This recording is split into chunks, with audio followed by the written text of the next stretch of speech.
យើងបែកគ្នាទៅណា anh trong bài kia proof tại trong nơi chỉ mùi ăn mặn nên mền tí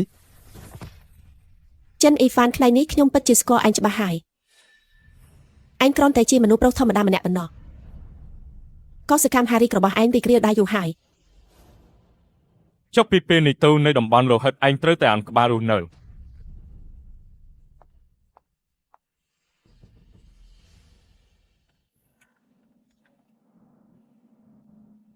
Lý Chuកំពុងសម្រាប់មិននឹកស្មានថាក្រំតែមកដល់ចំណន់ខ្ញុំបែរជាដៃពូទៅវិញយូហ្វានអើយមិនយូរប៉ុន្មានទេខ្ញុំនឹងទៅជួបពូអ្នកហើយអើឡោះ ហេ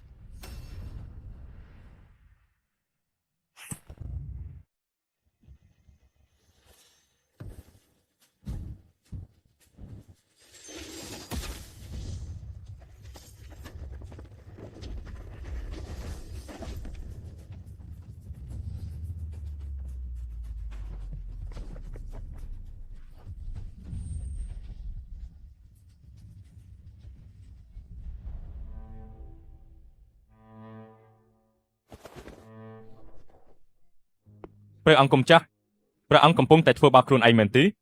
ព្រះអង្គពិតជាមិនតបមកឲ្យខ្ញុំបានសោះឡើយនៅចំពោះមុខមន្ត្រីគ្រប់ជាន់ថ្នាក់បែបនេះព្រះអង្គកំពុងតែធ្វើរឿងឆ្កួនមែនទេ យើងគឺជាប្រជាធានីស្លៀកពាក់ឈុតស្ដេចពិតមែនតាឥឡូវនេះយើងគឺជាប្រជាធានីអ្វីគ្រប់យ៉ាងនៅទីនេះគឺជារបស់យើងរួមទាំងស្រីស្នំរាប់ពាន់អ្នកក្នុងវាំងផងដែរយើងគ្រាន់តែជ្រើសរើសយកម្នាក់ប៉ុណ្ណោះទៅប្រាប់ពួកគេទៅថាបើមានយើងអ្វីត្រូវទូថ្វាយបើគ្មានទេគឺត្រូវដកថយទៅវិញ ព្រះអង្គក្រោកថយលឿនម្លេះតាមានរឿងមិនតន់អ្វីមែនទេ រៀមមិនតន់នេះមិនមែនជាសំសាចាររបស់ខ្ញុំទេតានាងជានរណា ព្រះអង្គកំចាស់តើព្រះអង្គកំវិញហើយឬនេះមិនមែនជាព្រះនាងណានគមដែលព្រះអង្គស្រឡាញ់ទេ តានាងក៏ឆ្លងពុំមកដែរឬនាងតូចតានាងរកខ្ញុំមានការអ្វីដែរ គ្មានការអ្វីឈំដុំទេគ្រាន់តែចង់យកជីវិតអ្នកប៉ុណ្ណោះយកជីវិតឯង យានអ៊ូកំរឹងរូបពេកហេតុអីបានជាគេហៅនាងថាយានអ៊ូបងប្រុសម្នាក់នោះគឺប្រជាជនទីខ្លាយនេះត្រង់កាត់អីទៅនោះមិនមែនជាឪពុកក្មេករបស់ត្រង់ទេលោកណានគុំស៊ីទូមែនទេឪពុកក្មេកអុយ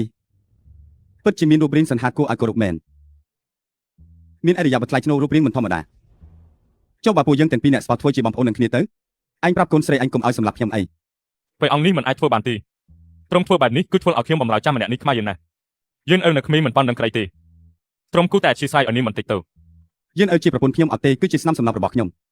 អញ្ចឹងឯងគឺជាឪពុកក្មេករបស់ខ្ញុំហើយពួកយើងទាំងពីរអ្នកជាសាច់ថ្លៃនឹងគ្នា ខ្ញុំបំរើមានរឿងចង់ទូថ្វាយ អាយ៉ាទៅ មនុស្សអាក្រក់ល្មមកម្មគ្មានដែនកំណត់ខាងលើមិនអាចឆ្លើយតបនឹងវិសនាឋានសុខខាងក្រោមមិនអាចយល់ពីទុក្ខលំបាករបស់ប្រជារាស្ត្របំផ្លាញរាជវង្សខ្ញុំមិនគោរពច្បាប់ទាំងម្ដងការចាប់យកស្រីស្អាតទូទាំងគោធ្វើឲ្យកំហឹងរីសពុកកញ្ជ្រោពេញផ្ទៃប្រទេសបង្កើតសារជំនុំជម្រះទោសដែលឯកឯងសម្រាប់មនុស្សស្លូតត្រង់ដែលគ្មានប្រាប់ណី មនុស្សដែលឯងនិយាយហ្នឹងគឺជាមនុស្សថោកទាបបំផុត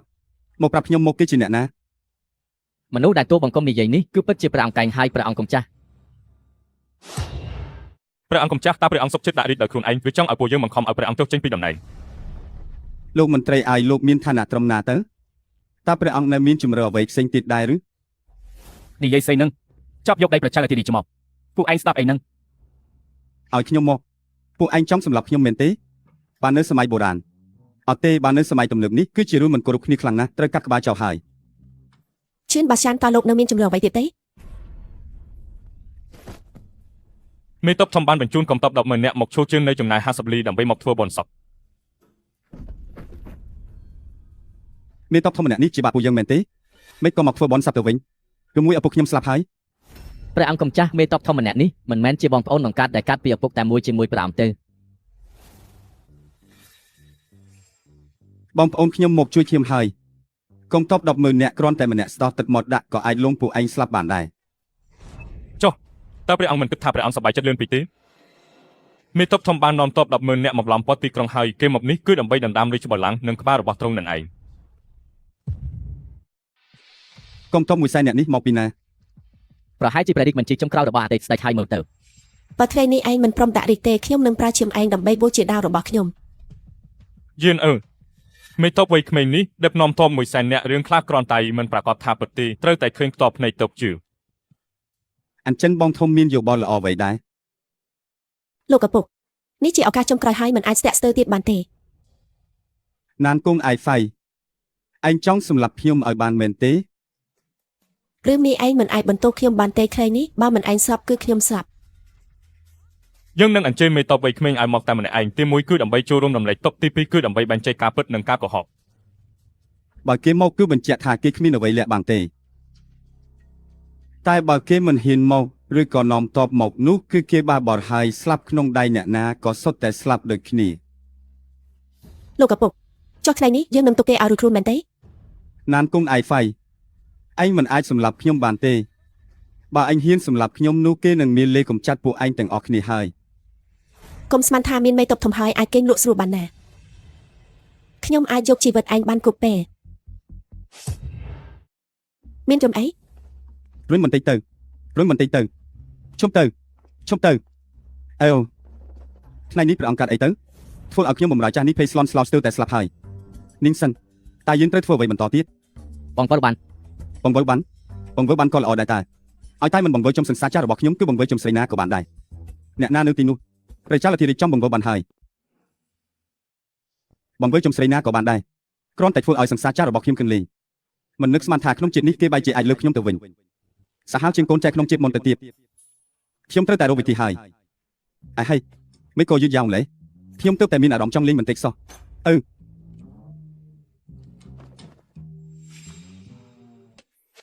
ឯងមើល ព្រះចៅធារីត្រកូលមករងស៊ឺនេះដូនតាគឺជាមន្ត្រីធំដល់ទៅ43នាក់ហើយគ្រួសារគេសុទ្ធតែជាមន្ត្រីគ្រប់គ្រងដែនដីធំទាំងអស់មនុស្សជាច្រើនក្នុងគ្រួសារគេបានភ្លេចជីវិតក្នុងសមរភូមិតតែម្ដងឯនិយាយបានថាគ្រួសារទាំងមូលសុទ្ធតែជាអ្នកស្មោះត្រង់ដល់អង្គឯក្លាហាន អញ្ចឹងច្បាស់ជាគាត់ហើយណាពួកយើងត្រូវតែមើលថែគាត់ឲ្យបានល្អបំផុត កញ្ញាមករងស៊ឺគឺល្អគ្រប់យ៉ាងគ្រាន់តែថាគ្រាន់តែអីទៅគាត់គិតអីមិនសូវត្រូវទេមិនសូវធម្មតាដូចគេឯងប្រហែលទេ មករងស៊ឺមិនធម្មតាទេស៊ីខ្វីក្លេមិនធម្មតាទេអញ្ចឹងខ្ញុំសូមមើលម្ដងទៀតស្ដេចមិននិយាយលេងទេតែបែរជាបកក្រោយវិញត្រូវគេសាច់ចំអស់ហើយខ្ញុំនិយាយលេងទេតាចៃដល់ណែអីយកគេមកធ្វើឲ្យស្នំស្រីរបស់ខ្ញុំគឹងបន្តិចទៅ ព្រះចៅអគិរីផ្កាក្រហមដំបូលលឹមនេះមិនមែនជាកន្លែងតែមនុស្សគូនៅទេណា ពេលស្នំ សុបតឆាន សុបត្រឆាន ខ្ញុំនិយាយពីឯងនឹងហើយសុបតឆាន បើអញ្ចឹងខ្ញុំធ្លាប់ជួបអញពីមុនមកហើយមែនទេគឺមួយក៏ខ្ញុំបានធ្វើអ្វីខុសនឹងឯង អាយ៉ាសុបតឆានឯងរត់ធ្វើអីហ្នឹង ខ្ញុំយល់ហើយអញពិតជាល្មមមែនអញ្ចឹងថ្ងៃនេះខ្ញុំប្រកាសជាត្រូវដេកលើកម្រាស់ហើយ អាសុបតឆានឯងរត់ធ្វើអីហ្នឹង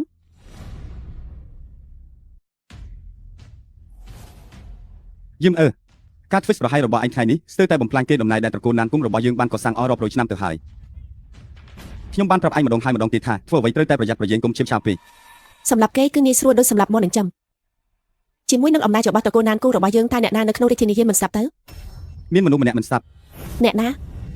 មានតបតែសូវ មេតបតាសូវម្នាក់នេះនិយាយទៅក៏ចម្លែកដែរគេមិនមកមុនមិនមកក្រោយបែរជាមកនៅពេលនេះទៅវិញ មានអ្នកណាគេលួចលាបដល់ព័ត៌មានហើយមានចំក្បាត់ក្នុងចំណោមពួកយើងម្យ៉ាងទៀតលើកនេះគេនាំតមកវិញទៀតយើងមិនអាចធ្វើប្រហែលបានជាដាច់ខាត ចុះមិនទៅ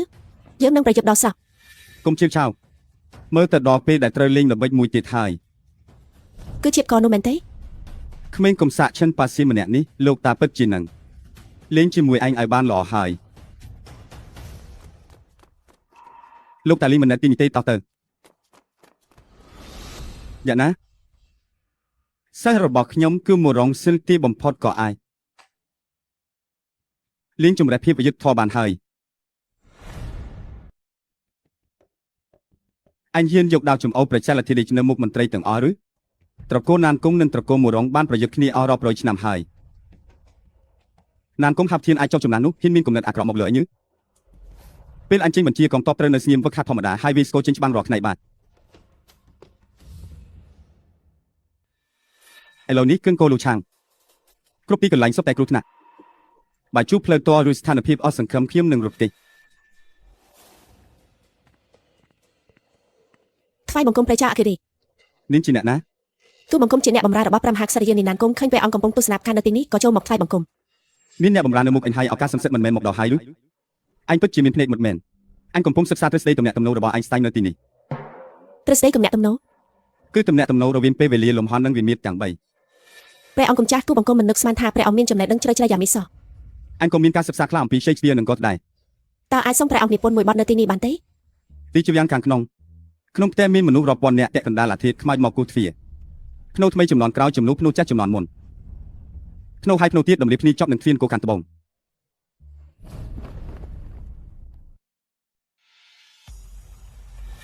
នាងខោទៀបឯងដឹងទេថាឯងខុសត្រឹមណាឯងពិតជាហ៊ានណាស់ហ៊ានលួចលាក់លងលំព្រះចៅអគ្គរាជពីក្រោយក្នុងខ្ញុំកះមាត់វាទៅ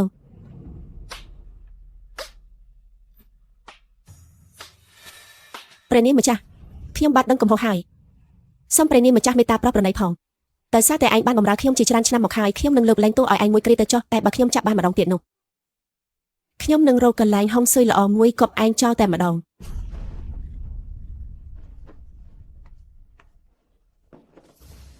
ព្រះចៅទីនេះសូមព្រះអង្គមេត្តាទុកជីវិតខ្ញុំបាត់ផងសូមព្រះអង្គប្រោសប្រណីផងអញដឹងទេថាហេតុអ្វីបានជាខ្ញុំវាយឯងព្រះចៅទីនេះព្រះអង្គវាយខ្ញុំបាត់មិនចាំបាច់មានហេតុផលអ្វីនោះទេមិនក៏ថាគ្មានហេតុផលទៅវិញខ្ញុំវាយឯងគឺដោយសារតែឯងមើលនេះខ្ញុំទូព្រះបង្គំទោះបីជាខ្ញុំបាត់មានចិត្តហ៊ានដូចខ្លាឃ្មុំក៏ដោយក៏មិនហ៊ានមើលនេះព្រះអង្គដែរព្រះអង្គតតមើលភ្នែកខ្ញុំបាត់មិនត្រូវគឺដោយសារតែខ្ញុំបាត់មានរឿងលាក់បាំងក្នុងចិត្តខ្ញុំបាត់គិតថាព្រះអង្គយកច្រឡំលើខ្ញុំបាត់ហើយភ្នែកខ្ញុំបាត់មានបញ្ហាស្រវឹងត្រូវផ្ដោតអារម្មណ៍ទើបអាចមើលឃើញច្បាស់កុំពន្យល់អីទៀតការពន្យល់គឺគ្រាន់តែជាការបិទបាំងប៉ុណ្ណោះការបិទបាំងមិនហើយគឺជាការពិតវាអញហើយឯងព្រមទទួលឬមិនព្រមទទួល ព្រមហើយហើយស្ដេច បើពុំគឺទៅតែពុំទាំងចិត្តទាំងសម្ដី ហើយស្ដេចឲ្យតែព្រះអង្គសប្បាយផ្លែកទេព្រះអង្គចង់វាយទូបង្គំយ៉ាងណាក៏បានដែរ ចេញទៅ អើហៅ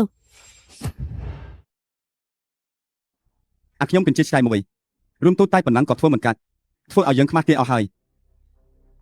លោកកុំចៅព្រះមហាក្សត្រទ្រង់ធ្វើបែបនេះមិនមែនជាការតែកំភ្លាមមុខខ្ញុំបាទទេណា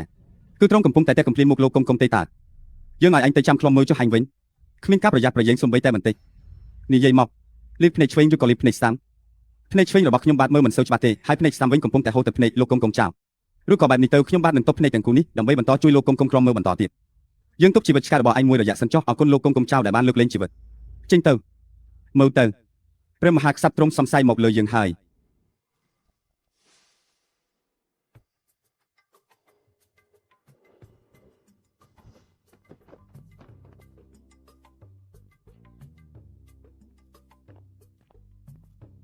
ព្រះមហាក្សត្រ ហេតុអ្វីបានជាឈានជារបស់បងហាក់ដូចជាភ្លឹបភ្លាំងបែបនេះទៀតហើយអ្នកនាងតូចអ្នកនាងមកត្រូវពេលល្អណាស់មកផឹកជាមួយបងពី3ពេងទៅ និយាយពីឯងនេះជាដំណាក់មកគូការតើថែមទាំងចេះសប្បាយទៀតផង ខ្ញុំយល់ច្បាស់ហើយជីវិតនៅលើโลกនេះគ្មានអ្វីក្រៅពីស្វែងរកក្តីសុខក្នុងទុក្ខលំបាកនោះទេឯងមិនមែនចង់សម្លាប់ខ្ញុំហើយដណ្ដើមលេខទេ មែនហើយចង់មិនទៅ ថ្ងៃនេះខ្ញុំនឹងបំពេញចិត្តឯងតែឯងក៏ត្រូវបំពេញចិត្តខ្ញុំបន្តិចដែរ ហើយលេងឯងពិតជាថោកទាបហើយគ្មានសូវធំមែន អ្នកដែលខ្ញុំស្រឡាញ់មិនមែនជាអ្នកទេណា ចង់ឯងស្រឡាញ់អ្នកណាទៅ អ្នកដែលខ្ញុំស្រឡាញ់គឺនាងបំរើក្បែរខ្លួនឯងនឹងឯង ព្រះអង្គសូមទ្រង់មេត្តាគោរពព្រះនាងផង ខ្ញុំពិតជាស្រឡាញ់អ្នកតាំងពីឃើញដំបូងមែនខ្ញុំថែមទាំងបានរៀបចំកាដូពិសេសបន្តិចបន្តួចសម្រាប់អ្នកទៀតផងណា កាដូបន្តិចបន្តួចមែនទេស្ដីកម៉ូដូចឯងនេះពិតជាគ្មានគេខ្មាស់សោះសាច់ខំស៊ីមិនបានដល់ថ្នាក់សុតចាប់ក៏ឯងមិនលើកលែងដែរពីបការជាមួយមនុស្សដូចឯងនេះពិតជាគួរឲ្យខ្ពំណាស់ អញចង់សម្លាប់ខ្ញុំរាល់ថ្ងៃខ្ញុំពិតជាគិតរកហេតុផលណាមួយដើម្បីឲ្យខ្លួនឯងល្អដែលឯងមិនឃើញសោះ ខ្ញុំខ្ជិលនិយាយច្រើនជាមួយមនុស្សដូចឯងណាស់យូជាវយេនតើ អហេព្រះអង្គខ្ញុំបាទមកសុំទូលព្រះអង្គហើយលោកខ្វក់ទូចមិនបានប្រមាថព្រះកិត្តនាងទេកុំឲ្យព្រះកាយទ្រង់មិនស្រួលអីណា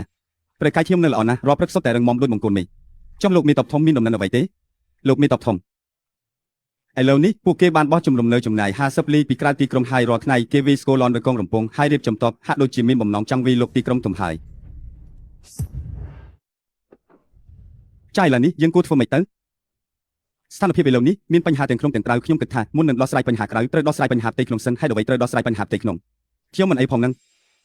ខ្ញុំនឹងស្នំឯកណានគុំស្រឡាញ់គ្នាណាស់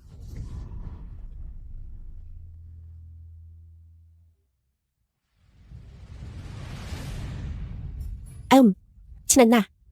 មីឆ្នានលេងជាមួយពួកឯងហើយ ព្រះអង្គគំចាស់បញ្ហាវិនព្រះអង្គនឹងព្រះនាងណានគុំទូបង្គំមិនហ៊ាននិយាយចានទេ ទោះបង្គំមានពាក្យមួយឃ្លាមិនដឹងគួរនិយាយឬមិនគួរនិយាយទេអញ្ចឹងនិយាយប្រាប់មកនៅក្នុងរាជវាំងនេះអ្នកដែលមិនអាចបង្ករឿងបានគឺត្រកូលមរងនិងត្រកូលណានគង់ទូបង្គំយល់ថាឥឡូវនេះជាឱកាសល្អដើម្បីទប់ស្កាត់ភាពក្រអឺតក្រទុំរបស់ត្រកូលណានគង់យល់ហើយទៅប្រព្រឹត្តល្អចំពោះកូនចៅត្រកូលមរងព្រះអង្គពិតជាជ្រាបវៃណាស់ទូបង្គំយល់ថាក្រៅពីត្រូវផ្ដល់រង្វាន់ធំដល់កូនចៅត្រកូលមរងហើយនោះយើងក៏ត្រូវចេះថែរក្សាមនុស្សដែលនៅចំពោះមុខយើងឲ្យបានល្អផងដែរណាបុរំសៀកនាងតូចមករងសៀក យកផាយខ្មាច់មកផាយនាងជីននឹងត្រូវខ្ញុំកប់ផាយ មករងសៀកត្រកូលមរងនៅសល់តែឈាមចូលដៃម្នាក់គត់អ្នកទាំងអស់គ្នាបាននិយាយថាទឹកដីដែលបានកាន់កាប់ពាក់កណ្ដាលគឺត្រកូលណានគង់ហើយពាក់កណ្ដាលទៀតគឺត្រកូលមរងសៀកអើយយើងដឹងហើយថាត្រកូលមរងបានរងនៅភាពយុត្តិធម៌ជាច្រើនអាទិត្យស្ដេចក៏បានជឿពាក្យសម្ដីអុចអារបស់មនុស្សទឹកក្រឹតដែរ មនុស្សអាក្រក់ ឪពុករបស់មរងត្រូវបានតែងតាំងជាស៊ីខុំបានជួយរៀបចំផែនការឲ្យអាទិត្យស្ដេចដើម្បីដណ្ដើមបានទឹកដីពាក់កណ្ដាលគាត់មានកូនប្រុស5នាក់4នាក់បានស្លាប់ក្នុងសង្គ្រាមហើយម្នាក់ទៀតបាត់ខ្លួនបន្ទាប់មកត្រកូលមរងក៏បានជួបគ្រោះមហន្តរាយដ៏ធំមួយទៀតឪពុករបស់មរងក៏បានស្លាប់ដោយមិនធម្មតាដែរគាត់មានកូនស្រីម្នាក់ឈ្មោះមរងសៀកដែលសំណាងល្អបានទទួលការការពារពីអាទិត្យស្ដេចសៀកអើយឥឡូវនេះត្រកូលណានគង់បានត្រួតត្រាទាំងអស់នៅក្នុងរាជវាំងនេះគេជឿជាក់តែលើឯងម្នាក់គត់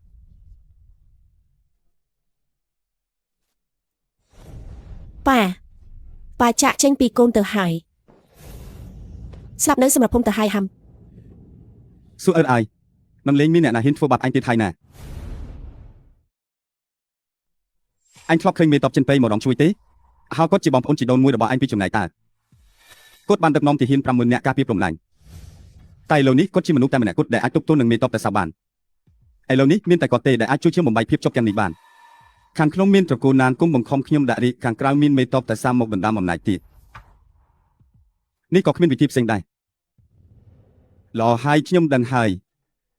អញមានការព្រួយបារម្ភក្នុងចិត្តហើយអញសម្រាប់បានល្អទៅខ្ញុំមិនរំខានអញទៀតទេ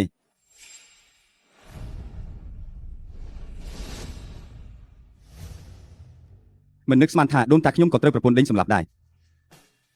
ខ្ញុំនៅចំជាតិឱកាសដោះស្រាយជាមួយសង្សារចាស់ខ្ញុំផងឥឡូវនេះសំបីតែរសាក្បាលខ្លួនឯងក៏ជាបញ្ហាដែរយើងមិនអាចធ្វើឲ្យបាត់បង់មុខមាត់ដូនតាបានទេឥឡូវនេះអ្នកដែលអាចជួយរសាក្បាលយើងបានមានតែណានគង់ហាប់ធាននឹងហើយខ្ញុំត្រូវណាប់គាត់ចេញមកនិយាយគ្នាហើយអ្នកណាមកប្រកាសរីកសារយើងថ្ងៃស្អែកពេលថ្ងៃត្រង់ព្រះអង្គគំចាស់យើងហៅនឹងមកជួបចុះខាងកូនតាក់កណ្ដាលមេឃមានដំណឹងអីទេរាល់ថ្ងៃនេះខ្ញុំនៅក្រៅក្រុងដូចអង្គុយលើខ្លួនអីចឹងឲ្យតែខ្ញុំបញ្ជាម្ដងកងតបទៅដល់ទីណាស្មើមួយសរសៃក៏មិនដល់ដែរឧត្តមសេនីយ៍កុំតន់ខឹងអីនៅមានរឿងមួយទៀតដែលពិបាកដោះស្រាយបន្តិចមុននេះយើងបានរៀបចំពិធីជប់លៀនតូចមួយនៅហុំមើលលិខិតអញ្ជើញក៏បានផ្ញើទៅហើយតែដោយគោភួកធ្លាក់ចូលសមុទ្របាត់ដំណឹងចិនតើឯងបានអញ្ជើញអ្នកណាខ្លះមានមហាស្ទូណានគុំហាប់ធានអង្គរៈឆ្វេងនៃរាជធានីលៀវពីននិងមហាជំទាវចាងស៊ីចាប់កុំកងអញ្ជើញជំទាវម្នាក់នឹងនៅក្នុងរាជវាំងនេះតើអ្នកណាអាចចូលចិត្តអធិរាជបានបើសិនជាអធិរាជជួយឲ្យសុខភាពនោះអញ្ចឹងលោកមិនមែនជាអ្នកឆ្លើយតបនឹងមេឃហើយបំពេញចិត្តប្រជារាស្ត្រទេនេះមិនមែនជាវិធីដ៏ប្រសើរជាងនេះទេគួរឲ្យចាប់អារម្មណ៍ណាស់ឧត្តមសេនីយ៍ជំទាវចាប់កុំកុំពីក្នុងរាជវាំងមានលិខិតសម្ងាត់មកថ្វាយបង្គំសូមអបអរសាទរឧត្តមសេនីយ៍ជំទាវចាប់កុំកុំនឹងមកជួបយើងនៅថ្ងៃស្អែកពេលថ្ងៃត្រង់ជំទាវចាប់កុំកុំអាចមកជួបយើងផ្ទាល់បែបនេះគឺគាត់ជាមនុស្សដែលចេះមើលកាលៈទេសៈណាស់បើមិនចេះមើលកាលៈទេសៈទេខ្ញុំនឹងឲ្យមនុស្សម្នាក់នេះទៅហើយមិនបានត្រឡប់មកវិញទេឧត្តមសេនីយ៍ជំទាវចាប់កុំកុំគ្រាន់តែជាវាគ្រាន់តែជាឆ្កែមួយក្បាលប៉ុណ្ណោះតែឥឡូវនេះវាមានប្រយោជន៍សម្រាប់យើងមិនអាចសម្លាប់វាបានទេ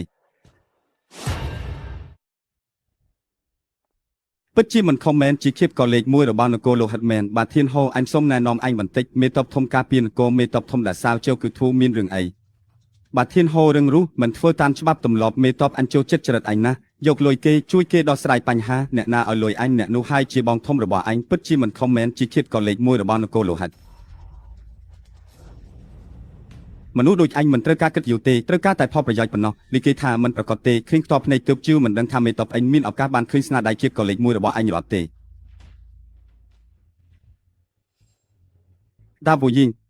សម្រាប់មនុស្សគ្មានរូបរាងដបដៅគ្មានស្រមោលមកនេះរបស់ទាំងនេះគ្រាន់តែជាវត្ថុអនុស្សាវរីយ៍ពេលជួបគ្នាដំបូងប៉ុណ្ណោះលុយនេះអញជួលអញរមេតបធំដាសាវអញនឹងគឺជាមនុស្សរបស់មេតបធំដាសាវអញ្ចឹងទើបអញលេងចាំបាច់រំខានអញទៀតហើយវត្ថុអនុស្សាវរីយ៍ទាំងនេះទុកឲ្យអញសិនទៅយ៉ាអមេតបអញរងចាំអញលេហើយអ្នកបងអ្នកអាយឈីងអ្នកគិតខំដើម្បីប្រទេសជាតិនិងប្រជារាស្ត្រណាបានឲ្យមីចុងធ្វើរៀបចំហូបមួយទៅធំដើម្បីទទួលស្វាគមន៍អ្នកជាពិសេសតែម្ដងអាយឈីង ព្រះមហាករុណាธิគុណរបស់ព្រះអង្គធ្វើឲ្យខ្ញុំបាទមិនអាចបំភ្លេចបានឡើយដរាបណាព្រះអង្គទុកចិត្តខ្ញុំបាទសុខចិត្តទឹកលុបភ្លើងរហូតដល់ស្លាប់ក៏មិនស្ដាយដែរដឹងថាញាក់មិនចូលចិត្តញ៉ាំហិតទេដូច្នេះហើយបានឲ្យមេចុងធ្វើម្ហូបដែលគ្មានម្ទេសបន្តិចសោះមកញ៉ាំឲ្យបានច្រើនទៅ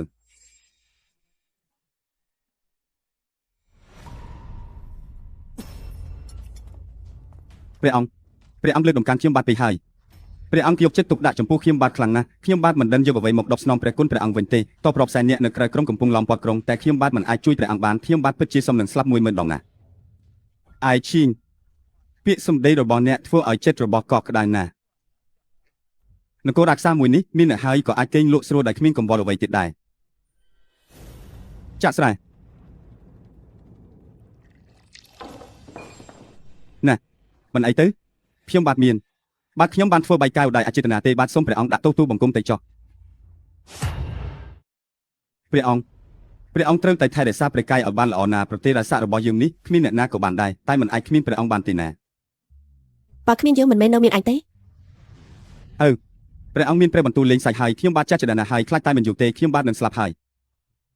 ឯងនិងយើងត្រូវតែរស់នៅឲ្យបានល្អទាំងអស់គ្នា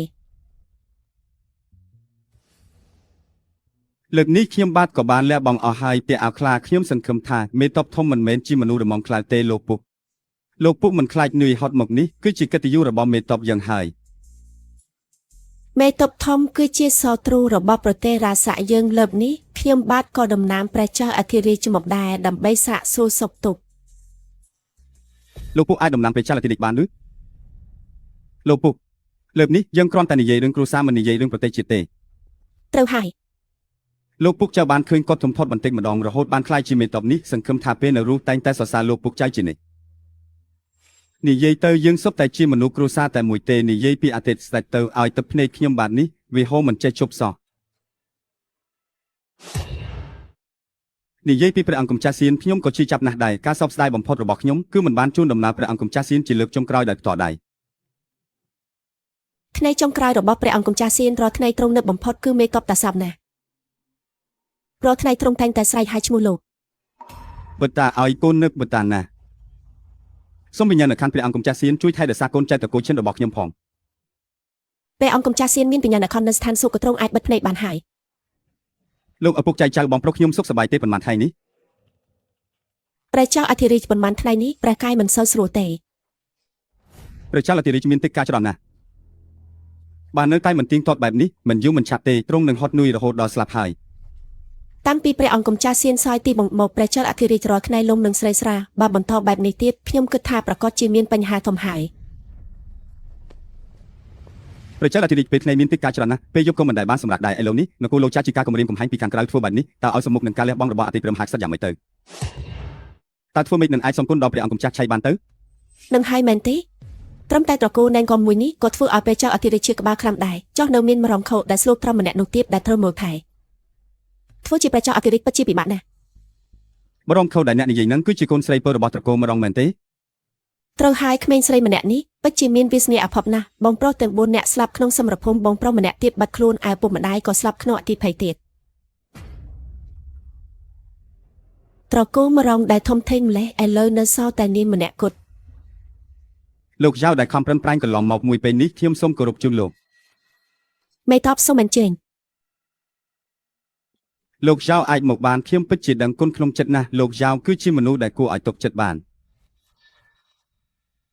ខ្ញុំម្ចាស់ក៏សូមសម្ដែងចំហដែរថាបើថ្ងៃក្រោយមេតបត្រូវការខ្ញុំម្ចាស់ទោះបីជាត្រូវស្លាប់ក៏ដោយក៏ខ្ញុំម្ចាស់នឹងការពារមេតបឲ្យអស់ពីសមត្ថភាពតើអ្នកសម្រេចចិត្តច្បាស់ហើយមែនទេណានគង់ហាប់ទៀនពិតជាកញ្ជ្រោងចាស់អាយុ1000ឆ្នាំមែនមេតបធំកំពុងតែឡំពាត់ហើយក្បាលរបស់មួយរយៈនេះនៅតែអាចរក្សាទុកបាននៅឡើយទេគូចៅដល់ម៉ោងញ៉ាំអាហារសម្រន់ពេលរសៀលហើយជាធម្មតាលោកឪពុកចៅជាអ្នកយកមកចុះថ្ងៃនេះមិនក៏ខ្លាចជាឯងទៅវិញលោកឪពុកចៅចេញពីវាំងហើយចេញពីបំហើយលឺថាទៅធ្វើការបន្តិចបន្តួចក៏ចេញពីក្រុមមេឃមិនតាប់ខ្ញុំផងអតីតព្រះរាជាបានចេញបញ្ជាអនុញ្ញាតឲ្យលោកឪពុកចៅចេញចូលក្រុមតាមចិត្តអញ្ចឹងខ្ញុំមិនសួរទៀតទេទូបង្គំសុំលីហើយចាំបន្តិចឯងមិនមែនជាធីងប់ដែលខ្ញុំធ្លាប់ពីមុនទេក្រាបទូព្រះអង្គទូបង្គំដឹងកំហុសហើយត្រឹងពីមុនគឺជាកំហុសរបស់មិនគួរវាឯងគ្រាន់តែឯងមើលនោះទេចាំមិនខៃឥឡូវធូរហើយឬនៅក្រាបទូព្រះអង្គលើកមុនដែលធ្វើឲ្យព្រះអង្គផ្ញើការជិះចាប់ក្នុងចិត្តនៅមិនទាន់ជាសះស្បើយនៅឡើយទេ បើមិនបានការពារម្ចាស់ទេគួរតែទទួលទោសហើយ លោកឪពុកចៅប្រព្រឹត្តចំពោះឯងយ៉ាងម៉េចដែរ លោកឪពុកចៅមានគុណធម៌ដូចក្នុងចំពោះទូបង្គំដូចជាឪពុកម្ដាយបង្កើតម្ដងទៀតអញ្ចឹងព្រះអង្គដីរបស់ព្រះអង្គកើតអីហ្នឹង ទូបង្គំជាខ្ញុំបំរើនេះចៃដន្យរអើដួលបាត់ទៅហើយព្រះអង្គ បើដូច្នោះមានចាំបន្តិចទៀតអញនឹងឲ្យពេទ្យធ្លួងយកថ្នាំលាបរបួសទៅឲ្យអញឥឡូវនេះអញអាចថយទៅបានហើយ ទូបង្គំសូមថ្លែងអំណរគុណព្រះអង្គម្ចាស់ លោកឲ្យចៅបានចេញពីក្រុងបាត់ទៅហើយគួរឲ្យចាប់អារម្មណ៍ណាស់បងចង់ឲ្យអូនចេញទៅលេងខាងក្រៅមែនទេនៅទីនេះហាប់សុកណាស់ បើបងពិតជាអាចនាំអូនចេញពីក្នុងវាំងបានមែនអូននឹងនាំបងទៅកន្លែងមួយដែលសប្បាយ យប់នេះយើងលួចចេញទៅក្រៅទៅយើងទាំងពីរនាក់នឹងចេញទៅដោយគ្មានអ្នកណាដឹងឡើយព្រះអង្គកំពុងតែនិយាយលេងជាមួយនាងមួយដងទេតាយើងគ្រាន់តែចង់ចេញទៅលេងបន្តិចបន្តួចប៉ុណ្ណោះព្រះអង្គគង់ចាស់ហេតុអ្វីបានជាព្រះអង្គមិននាំអង្គរៈទៅជាមួយផងបើមានរឿងអ្វីកើតឡើងតើតួបង្គំនឹងយកមុខទៅជួបព្រះរាជាមុនបានយ៉ាងម៉េចទៅនៅក្នុងព្រះបរមរាជវាំងនេះតើអាចមានគ្រោះថ្នាក់អ្វីកើតឡើងទៅមានរឿងអីហ្នឹងមកការពារព្រះអង្គក្បាច់គុណរបស់ខ្ញុំកាលពីជាតិមុននៅតែមានទៀតមិននឹកស្មានថាព្រះអង្គចេះក្បាច់គុណសោះពីមុនតួបង្គំមិនដែលដឹងសោះក្បាច់គុណអីទៅខ្ញុំគ្រាន់តែហាត់ចាប់មូសធម្មតាទេគ្រាន់តែជាការឆ្លុះបញ្ចាំងពីកម្លាំងប៉ុណ្ណោះ បងថាចង់នាំអូនចេញពីវាំងមែនទេអីចឹងយប់នេះយើងលួចចេញទៅដល់ស្លាប់ទៅ ព្រះអង្គគុំចាស់បើឯងគុំចេញពីវាំងអីខាងក្រៅមានមនុស្សច្រើនណាស់ដែលចង់បានជីវិតស្ដេចនោះខ្ញុំគ្រាន់តែនិយាយលេងជាមួយទេតា និយាយលេងលោកគ្រាន់តែចាប់ទុកវាជារឿងលេងសើចមែនទេ ក្នុងព្រះបរមរាជវាំងនេះគឺដូចជាឃុំនាគអញ្ចឹងតែបើចេញពីវាំងនេះទៅគឺដូចជានាគលេងទឹកបឹងរែកអញ្ចឹងតើគួរតែដោះលែងឬមិនដោះលែងទៅ លោកចៅវាយចោល អាហេតុអ្នកឯងថានៅក្នុងវាំងសុវត្ថិភាពជាងឬនៅខាងក្រៅវាំងសុវត្ថិភាពជាង ទូបង្គំយល់ថាពិតណាស់គឺនៅខាងក្រៅវាំងសុវត្ថិភាពជាងព្រះអង្គ មិនក៏ថាអញ្ចឹង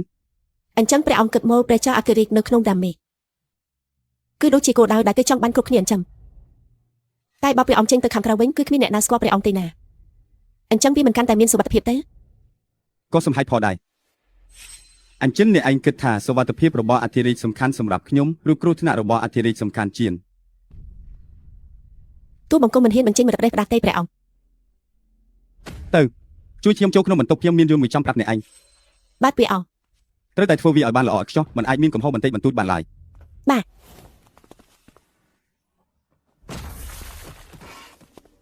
ខ្ញុំមិនបានទៅរកឯងទេតែឯងបែរជាមករកខ្ញុំវិញឯងបានសម្លាប់គ្រួសារមករងហ្វូជំនួសឯងហើយឯងមិនព្រមបង់លុយចុងក្រោយទេថ្ងៃនេះយើងនឹងគិតតែបំណុលថ្មីបំណុលចាស់ទាំងអស់គ្នាវាថ្ងៃនេះយើងត្រូវចម្រាបបញ្ជីចាស់ថ្មីទាំងអស់គ្នាវា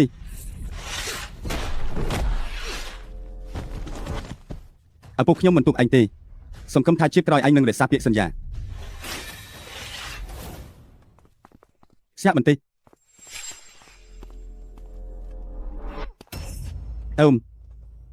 ពួកយើងទាំងពីរអ្នកជាកូនចៅរបស់លោកឪពុកចៅពួកយើងចេញមកក្រៅពេលយប់ដើម្បីបត់ជើងបន្តិចតែកណ្ដាលយប់ហើយប្រយ័ត្នបន្តិចណាហាហាហាល្អនេះវាឈួតអីហ្នឹងទៅអាហាទីបំផុតក៏រត់រួចហើយ អរគុណលោកឆាន់ប៉ាសៀន នាងស្គាល់ឈ្មោះខ្ញុំផង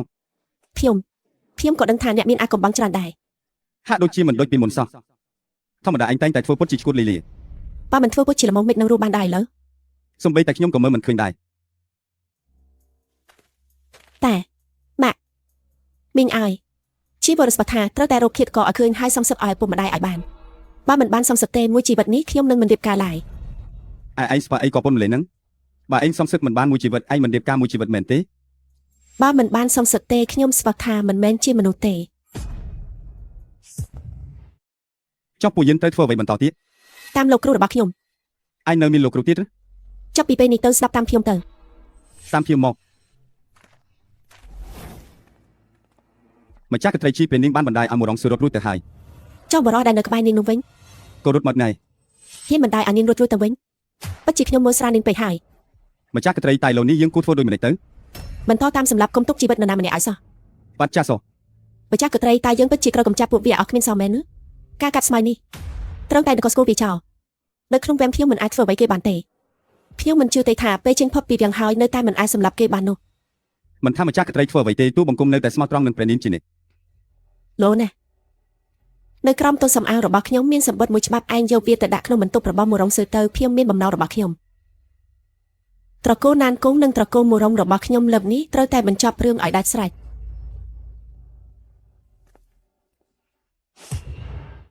ហើយកុំនិយាយអីទេកន្លែងលោកគ្រូឯងនេះពិតជាគួរឲ្យចាប់អារម្មណ៍ណាស់មានភ្នំមានទឹកទេសភាពស្រស់ស្អាតបើបានចិញ្ចឹមវ័នដាំដំណាំនៅទីនេះនោះល្អប៉ុណ្ណាទៅពិតជាស័ក្តិសមសម្រាប់រស់នៅពេលចាស់ណាស់ ខ្ញុំគ្រូ ធម្មតាឃើញឯងធ្វើពុតជាឈួតលីលាឥឡូវឃើញឯងធម្មតាវិញបែរជាមិនសូវទម្លាប់ទៅវិញ បន្តិចទៀតពេលជួបលោកគ្រូខ្ញុំឯងត្រូវធ្វើខ្លួនឲ្យសំលុំបន្តិចទៅ លោកគ្រូឯងគឺជាមហាបណ្ឌិតដ៏អស្ចារ្យដែលមានស័ក្តិសមុខក្មេងនោះមែនទេ មើលឯងទៅមកគឺជាស្ដេចឯណាបន្តិចទៀតពេលជួបលោកគ្រូខ្ញុំកុំចេះតែអួតប្រេះផ្ដាស់ឲ្យសោះណា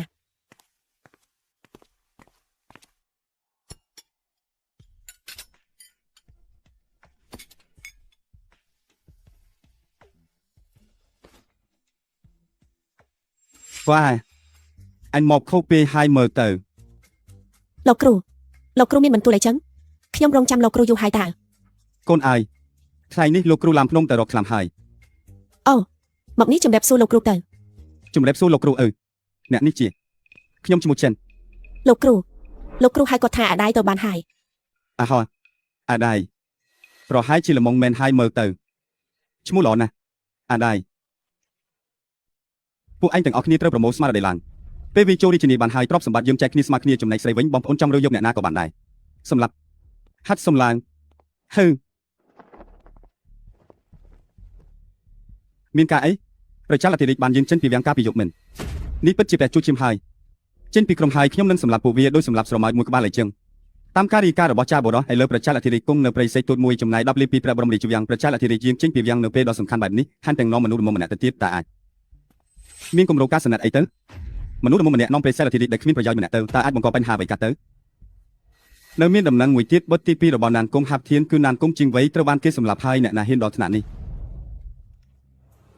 ក្រមមេឃនេះមានតែមនុស្សម្នាក់គត់គឺហ្វាន់ធានហួរត្រូវហើយមិនថាយ៉ាងណាទេបើអាចប្រាការបានគឺរក្សាទុកទៅតែបើមិនអាចប្រាការបានទេមនុស្សបែបនេះមិនអាចទុកបានឡើយសម្រាប់ទៀតប្រហែលជាពិបាកបន្តិចហើយអញ្ចឹងទុកវាសិនទៅឯងជួយរៀបចំឲ្យយើងជួបគ្នាម្ដងទៀតឲ្យបានឆាប់បំផុតទៅណាហើយមួយទៀតត្រូវតាមដានរាល់សកម្មភាពរបស់ណានគង់ហាប់ធានឲ្យបានដិតដល់ផងគុំប្រុសរបស់គេកាត់អីទៅគេច្បាស់ជាមិនព្រមបោះបង់ចោលនេះនោះទេបាទ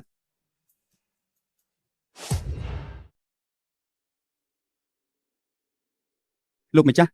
មើលស្នាមបាតដៃរបស់លោកកំឡោះទី2ទៅនេះប្រហែលជាមនុស្សដែលពូកែខំប្រយុទ្ធខ្លាំងណាស់ហើយរឿងនេះមិនទាន់អាចឲ្យអ្នកណាដឹងបានទេសម្រាប់ពេលនេះ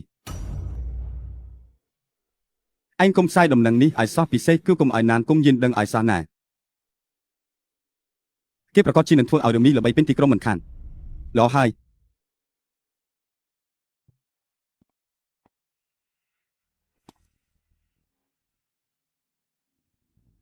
កូនប្រុសដ៏គួរឲ្យអាណិតរបស់ឪពុកឯងឪពុកសន្យានឹងកូនឪពុកនឹងសំសឹកឲ្យកូនឲ្យបានជាដាច់ខាត លោកណានគុំលោកកុំបារម្ភអី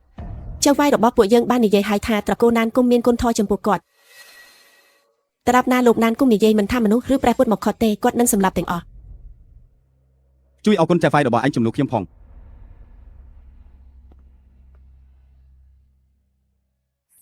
លោកគ្រូពេទ្យ ហឹមអាដែងឯងពិតជាល្មងមែនឬកុំចេះតែដួសម្ហូបឲ្យអញរហូតពេកអី បានហើយឲ្យឯងទាំងអស់ហ្នឹងលោកគ្រូកុំចេះតែចូលរួមលេងសើចអី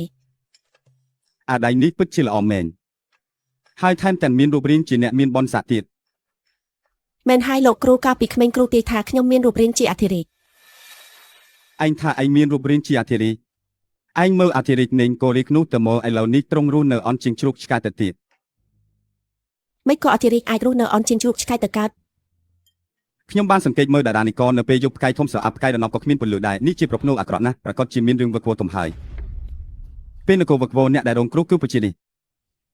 បើមានស្ដេចក្រមុំម្នាក់ទៀតនោះនគរតែមូលនឹងរំទុកហើយ អធិរាជបច្ចុប្បន្នជាស្ដេចល្មមឬមិនចេះខិតខំអភិវឌ្ឍ ដូច្នេះហើយបើជួបស្ដេចអន់បែបនេះនគរមិនវឹកវរធំទេគឺមកពីឯងហើយយកពាក្យថារបស់ខូចមកប្រើជាមួយអធិរាជតើវាហាក់ដូចជាមិនគោរពពេកទេ បើចង់និយាយឲ្យត្រូវជាងនេះគួរតែជាពាក្យថាមនុស្សរបស់មនុស្សថប់ទាបវិញទៅត្រូវ តែហើយមនុស្សប្រឡង មនុស្សថប់ទៀតលំមហើយរុនស្ទេចចាស់នឹងយើងគុំទៅខ្វល់អីនេះអាដានឯងស្អែកឡើងភ្នំរកខ្លាំឲ្យខ្ញុំទៅ តែខ្ញុំអត់ចេះរកខ្ញុំផង អត់ចេះក៏អាចរៀនបានតើឯងមិនអាចនៅទំនេរអត់ធ្វើអីស៊ីបាយគឺចោលទេបើអញ្ចឹងសិទ្ធិសំណុំរបស់ខ្ញុំតាមឯងមានតែដាច់ពូស្លាប់ហើយ លោកគ្រូចេះតែយកពួកយើងមកលេងសើចរហូតខ្ញុំនៅមិនទាន់សំសឹកបានផងរឿងស្នេហាប្រុសស្រីអីហ្នឹងសម្រាប់ខ្ញុំគឺនៅឆ្លៃណាស់ ពេលនៅក្មេងទៅធ្វើរឿងរបស់ក្មេងបើមិនអញ្ចឹងទេដល់ចាស់ទៅនៅតែអញគួរឲ្យអាណិតណាស់ លោកគ្រូមិនដែលលោកគ្រូនិយាយពីរឿងភរិយាលោកគ្រូសោះ មិនហើយលោកគ្រូភរិយាលោកគ្រូស្អាតខ្លាំងណាស់មែនទេពួកឯងទាំងពីរនាក់នេះកំពុងតែលេងសើចនឹងខ្ញុំហើយលំមហើយចាំបន្តិចទៀតញ៉ាំបាយហើយចាន់នឹងថាអញលេងវាទៅលោកគ្រូឲ្យខ្ញុំទៅលេងចាន់មែនទេ ឲ្យអញលេងចាន់មានអី ខ្ញុំជាចាស់ទុំរបស់លោកគ្រូណា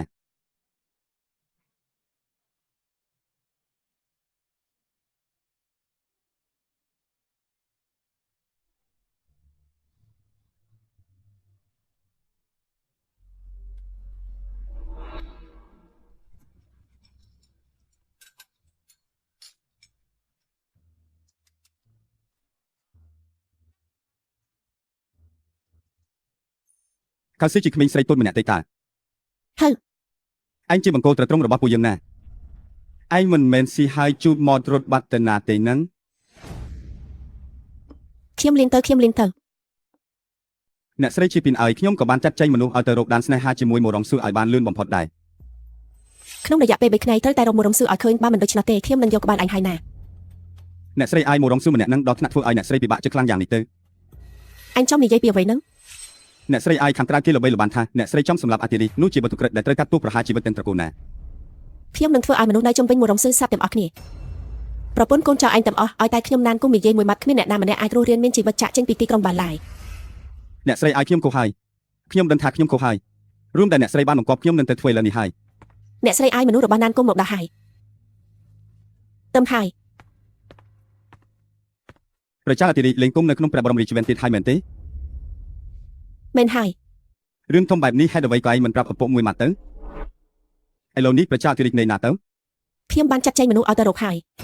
អញពិតជាល្ងងខ្លាំងណាស់ប្រជាអធិរាជគុំនៅក្នុងព្រះបរមរាជវាំងនេះគឺជាការសំខាន់របស់ត្រកូលណានគុំយ៉ាងណាប្រជាអធិរាជចាក់ចេញពីព្រះបរមរាជវាំងវាគឺជាដារមុខស្រួលមួយ ត្រកូលលីងចង់បានឈិនប៉ាស៊ីនតែនៅរស់គឺក៏ចង់បានអគ្គរាជដែលស្លាប់ទៅហើយ ការរស់រានស្លាប់រស់របស់ព្រះអង្គមិនសំខាន់សម្រាប់ត្រកូលយើងទេកាត់មួយសន្លឹកនេះតតែនៅក្នុងដៃទើបសំខាន់ ក្នុងរយៈពេល3ថ្ងៃឈិនប៉ាស៊ីនរស់ត្រូវតែឃើញមនុស្សស្លាប់ត្រូវតែឃើញសាកសពលោកឪពុកខ្ញុំលើពីអីចាំអារម្មណ៍ពីខាងក្រៅថាផ្ទះយើងថ្មីនេះតែងតែលើសំឡេងយំតាមមានរឿងអីកើតឡើងមែនទេ ផ្ទះយើងមិនអីទេកូនគុំបារម្ភច្រើនពេកអីប្រមូលអារម្មណ៍ឲ្យបានល្អតាមដានទីតាំងរបស់ព្រះអង្គគុំចាស់មិនថាចាប់ខ្លួនឬចាប់យកមកក៏បានដែរ តែពេលនោះហេតុអីមិនឲ្យខ្ញុំសម្លាប់ពីចោលនៅអសាធំទៅ កូនអាយកូននៅក្មេងពេកហើយកូនចង់ឲ្យត្រកូលណានគុំរបស់យើងទទួលនៅឈ្មោះអាក្រក់ថាជាអ្នកសម្លាប់ស្ដេចហើយដណ្ដើមរាជតាំងពីបុរាណកាលមកឬ ខ្ញុំឃើញមុខវាខ្ញុំចង់តែសម្លាប់ពីចោលភ្លាមទៅ ឪពុកឯងនេះបានខិតខំប្រឹងប្រែងដើម្បីកូរលោហិតរាប់សិបឆ្នាំហើយកុំឲ្យដល់ទីបំផុតត្រូវបាត់បង់កិត្តិយសនៅចុងក្រោយអី ខ្ញុំដឹងហើយលោកឪពុកមានរឿងអីទៀតទេ ពិតជាកូនស្រីធំឡើងមិនស្លាប់បង្កប់ឪពុកទេអីកូនកំពុងតែចង់បណ្ដេញឪពុកហើយមែនទេ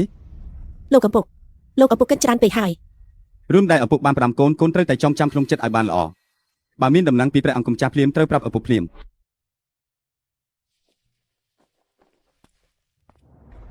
លោកឈិនមករំស៊ីដូចជាសង្ឃវេយានអីចឹងមែនទេអញ្ចឹងខ្ញុំនឹងបំពេញបំណងឲ្យហើយ គ្រាន់តែថាមានកំណប់ល្អច្រើនណាស់ លោកគ្រូមិនក៏ខ្ញុំឃើញសឹកតែបន្លែព្រៃធម្មតាអីចឹងសំបីតែជ្រូកក៏មិនស៊ីដែរ អញឲ្យមនុស្សស៊ីបើអីចឹងមនុស្សរស់នៅអន់ជាងជ្រូកទៅទៀត ធ្វើជាជ្រូកមានអីមិនល្អទៅស៊ីហើយដេកហើយស៊ីគ្មានទុកកង្វល់អ្វីទាំងអស់ហើយក៏មិនបាច់ជាប់ជំពាក់នឹងរឿងស្នេហាដែរ ជ្រូកក៏មានរដូវដែរតានិយាយអីហ្នឹងនៅគ្មានសោះអាដៃឪពុកម្ដាយឯងនៅរស់ទេ អាដៃនឹងគេជាក្មេងកំព្រាតាំងពីទុនមកម្លេះឯកាវេទនាណាសំបីបាយក៏គ្មានស៊ីដែរឋានទាំងត្រូវគេធ្វើបាបទៀតរដូវក្តៅខ្វៀលគួរឲ្យម្ចាស់ដីរដូវរមាដេកលើប្រ បាទលោកគ្រូខ្ញុំកំព្រាឪពុកម្ដាយតាំងពីតូចខ្វៀវគោក៏ខ្វៀវក៏រត់បាត់ទៀតថែមទាំងត្រូវគេវាយបាក់ឆ្អិនជំនាញដើម្បីកំណាត់ទៀត អែម អាដៃឲ្យជប់វាសនារបស់ឯងពិតជាលំបាកលំបិនខ្លាំងណាស់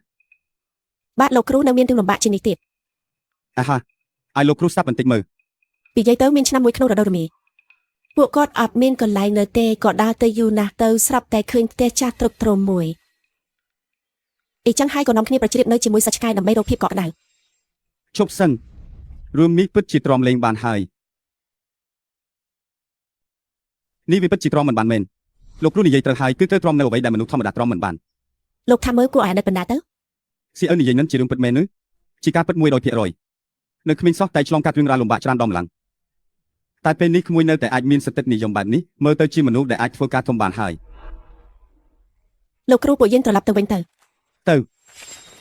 ត្រមចុះពួកនេះជាមនុស្សបែបណាទៅ ទោះយ៉ាងណាក៏មិនមែនជាមនុស្សល្អដែរ ពួកមនុស្សនេះខ្លាំងណាស់គឺសំដៅមកលើពួកយើងហើយ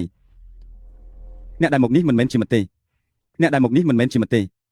ក៏អាចជាសំដៅមកលើស៊ីស៊ីដែរពួកយើងត្រូវរៀបចំអីវ៉ាន់រួចប្រញាប់ចេញទៅ លោកគ្រូចង់និយាយថាពួកគេមកតាមរកខ្ញុំឬ ទៅហើយក្មួយគឺជាមនុស្សតែម្នាក់គត់ដែលនៅរស់រានមានជីវិតរបស់ត្រកូលមរងពួកគេច្បាស់ជាចង់កម្ចាត់ឲ្យស្គាល់ហើយលោកគ្រូគឺពួកយើងទេដែលនាំទុកដល់លោកគ្រូនេះគឺជាបំលិខិតទេគឺជានិស្ស័យរបស់ពួកយើងចុះឆ្នាំបុរាណធ្វើមិនទៅឆ្នាំបុរាណលោកម្ចាស់ត្រូវតែនាំយកទៅឈ្មោះបាធានហ៊ុននេះពិតជាល្បីល្បាញមិនខុសពីការនិយាយមែនខ្ញុំជាជាតិកូនម្នាក់ដែលមានគោលការណ៍ច្បាស់លាស់បើបានកំណត់ច្បាប់ហើយខ្ញុំសង្ឃឹមថាអ្នកទាំងអស់គ្នានឹងគោរពតាមវិវរណ៍បេសកកម្មមុនបានបញ្ចប់ហើយយើងអាចនិយាយរឿងចំនួនបន្តបានហើយខ្ញុំចូលចិត្តនឹងកោតសរសើរចំពោះចរិតត្រង់របស់ឯងបែបនេះណាតាវដ៏មានតម្លៃនេះជុំវីរបរោះតាវដ៏វិសេសមួយនេះខ្ញុំសូមប្រកួតជូនឯងអរគុណលោកមីតបទោះខ្ញុំបាទធានហូចូលចិត្តលួយកាក់មែនតែអ្វីដែលខ្ញុំខ្វល់ជាងគេគឺអាវុធនៅក្នុងដៃរបស់ខ្ញុំបើមានដាវដ៏មានតម្លៃនេះហើយខ្ញុំបាទធានហូនឹងកាន់តែមានតម្លៃខ្លាំងឡើងដាវមួយនេះគឺជាដាវដ៏វិសេសពិតវាត្រូវបានគេធ្វើឡើងពីដៃខ្មៅអាយុរាប់ពាន់ឆ្នាំតាំងពីសម័យបុរាណម្ល៉េះមកស្រួយគ្មានគូប្រៀបហើយដាវនេះអាចធ្វើឲ្យមនុស្សរងរបួសបានបាទធានហូសូមគោរពអរគុណលោកមេតបសូមអរគុណលោកមេតបដែលបានប្រទានឲ្យលោកមេតបបើថ្ងៃក្រោយមានរឿងអ្វីកើតឡើងខ្ញុំបាទធានហូនឹងត្រៀមខ្លួនជានិច្ចទោះមានមេរពាន់ដំណឹងក៏ពិបាករកដាវដ៏មានតម្លៃបែបនេះដែរលោកមេតបខ្ញុំសុខចិត្តសម្រាប់មនុស្សម្នាក់ចំនួនលោក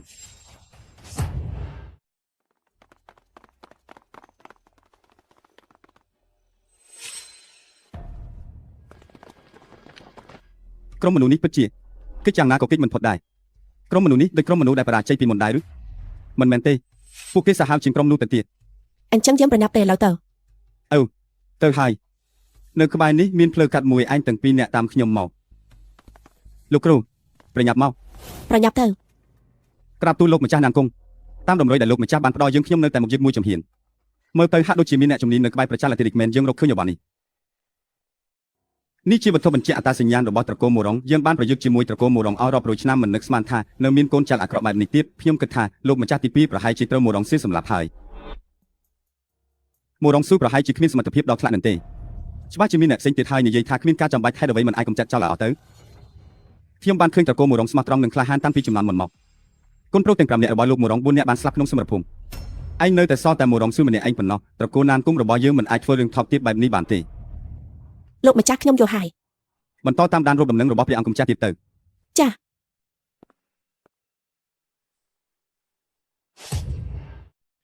អាស្វិនអើយ លោកគ្រូកន្លែងនេះស្អាតម្ល៉េះមិនមិនដែលលោកគ្រូនិយាយប្រាប់ខ្ញុំសោះអី គេថាដូចទន្សាយមានរំវែងចឹងណាលោកគ្រូតូចមានកម្រិតខ្ពស់ម្ល៉ាំមានរូបប៉ុន្មានទៅមានរូបប៉ុន្មានទៅមានទុនអីមានអ្នកណាគេនិយាយបែបហ្នឹងទេ នឹងហើយ នេះជាឆ្នាំបុរាណដែលរូបបានថ្លៃនេះឯងទៅខាងនោះឬយកតែរបស់ល្អមក ចាសោះ អាចស្គូនអើហូស្វិនអើយដឹងទេថាលោកគ្រូឯងមានការអី ព្រឹងនឹងខ្ញុំមិនដឹងទៅ រួមនេះឯងទៅត្រៀមចិត្តទុកជាមុនទៅ ឬមួយក៏តាក់ទងនឹងការពិតនៃការសាប់របស់ឪពុកខ្ញុំ ឪពុកឯងទូទៅលីរិនសម្លាប់ លោកគ្រូចង់មានន័យថាឪពុកខ្ញុំត្រូវគេសម្លាប់រួចហើយទើបមានគេដុតផ្ទះនឹងមែនទេ សម្លាប់មនុស្សរបស់ឪពុកឯងត្រូវតែជាកម្ពុជាអ្នកប្រយុទ្ធម្នាក់ហើយខ្ញុំនិងឪពុកឯងស្គាល់គ្នាជាច្រើនឆ្នាំហើយជំនាញក្បាច់គុណរបស់គាត់ខ្ញុំនៅតែដឹងច្បាស់ណាស់ មនុស្សបែបណាទៅគេមិនបានចូលក្បែរឪពុកខ្ញុំទេ ច្បាស់ណាស់គឺមនុស្សដែលឪពុកឯងຕົកចិត្តហើយលុះត្រាតែជីមហាអ្នកខ្លាំងពូកែដែលបានលាក់ខ្លួនបង្កប់ទុកជាមុន ពីការសម្លាប់រហូតដល់ការរស់ឡើងវិញដំណើរការតែមួយគឺលូនតែមួយនេះពិតជាមិនមែនជារឿងដែលមនុស្សធម្មតាអាចធ្វើបាននោះទេលោកមានន័យថាជាមនុស្សរបស់ត្រកូលណានគង់តែបានបញ្ជូនមនុស្សមកសម្លាប់ឪពុកខ្ញុំឬ ត្រកូលទាំងពីររបស់ពួកឯងមានគំនុំនឹងគ្នាជាយូរមកហើយ រួមជាច្រើនក៏គ្រាន់តែជាការស្មានប៉ុណ្ណោះ លោកគ្រូពួកលោកទាំងពីរកំពុងនិយាយរឿងសម្ដេចអ្វីហ្នឹង អាដៃអង្គុយទៅលោកគ្រូតែងតែហៅខ្ញុំថាអាដៃខ្ញុំពិតជាមានអារម្មណ៍ថាខួរក្បាលរបស់ខ្ញុំកាន់តែយឺតទៅហើយ លោកគ្រូពួកលោកនិយាយគ្នាសិនតើខ្ញុំទៅធ្វើម្ហូបហើយទៅធ្វើម្ហូបហើយ អញទៅពេលអ្វីខ្លះ យកវេតើ កុំមកធ្វើជាល្ងងនៃចំពោះមុខខ្ញុំអីទីឈ្មោះមួយក្មេងមករងស៊ូនេះគួរឲ្យអាណិតណាស់ហាលោកគ្រូខ្ញុំគិតថាខ្ញុំគួរឲ្យអាណិតជាងគេទៅទៀត នៅពេលដែលមនុស្សបាត់បង់ហេតុផលនិងជំនឿនោះពួកគេមិនឆ្នៃពីការចាប់បដិសន្ធឡើងវិញនោះទេនេះមានន័យថាជាការចាប់ផ្ដើមនៃសង្គ្រាមហើយ លោកគ្រូតើលោកគិតថាត្រូវធ្វើដូចម្ដេចទើបអាចខ្លាយជាអធិរាជដ៏ល្អម្នាក់បានទៅ មិនក៏និយាយដល់រឿងនេះទៅវិញ នគររាជនេះពោពេញដោយជនក្បត់ខ្ញុំជាប្រជាជនសាមញ្ញម្នាក់ការស្វែងយល់ពីស្ថានភាពបច្ចុប្បន្នក៏ជារឿងល្អដែរតើ បើប្រកាន់ធម្មតាជាមូលដ្ឋាននោះប្រទេសជាក្រុងរឿងបើច្បាប់មិនច្បាស់លាស់ហើយមន្ត្រីក្បត់កាន់អំណាចនោះប្រទេសជាវិនិច្ឆ័យមិនក៏ខ្ញុំនិយាយជាមួយឯងដល់រឿងអធិរាជទៅវិញខ្ញុំមើលទៅឯងនឹងចំធ្វើជាអធិរាជមែនទេ ខ្ញុំជាក្មេងសុំទានម្នាក់នេះទើបតែចេញពីក្រុងសោះតែបែរជាត្រូវគេកំចាត់ទៅវិញ ឯងគិតថាស៊ូស៊ូយ៉ាងម៉េចដែរ ខ្ញុំគិតថានាងឆ្លាតវៃណាស់ហើយជាមនុស្សចិត្តល្អទៀតគេនៅមានសម្រស់ស្រស់ស្អាតដល់ថ្នាក់ធ្វើឲ្យនគររលំទៀតផងណាពិតមែនហើយសម្រស់គឺស្ថិតនៅក្នុងក្រសែភ្នែកអ្នកស្នេហាមែន អាដែងឯងនិយាយអីហ្នឹងឆាប់មកជួយបេះបន្លែឲ្យខ្ញុំព្រាមមក បានហើយហើយហៅ មិនអាចរកអ្វីមិនឃើញនោះទេបន្តរុករកទៀតទៅ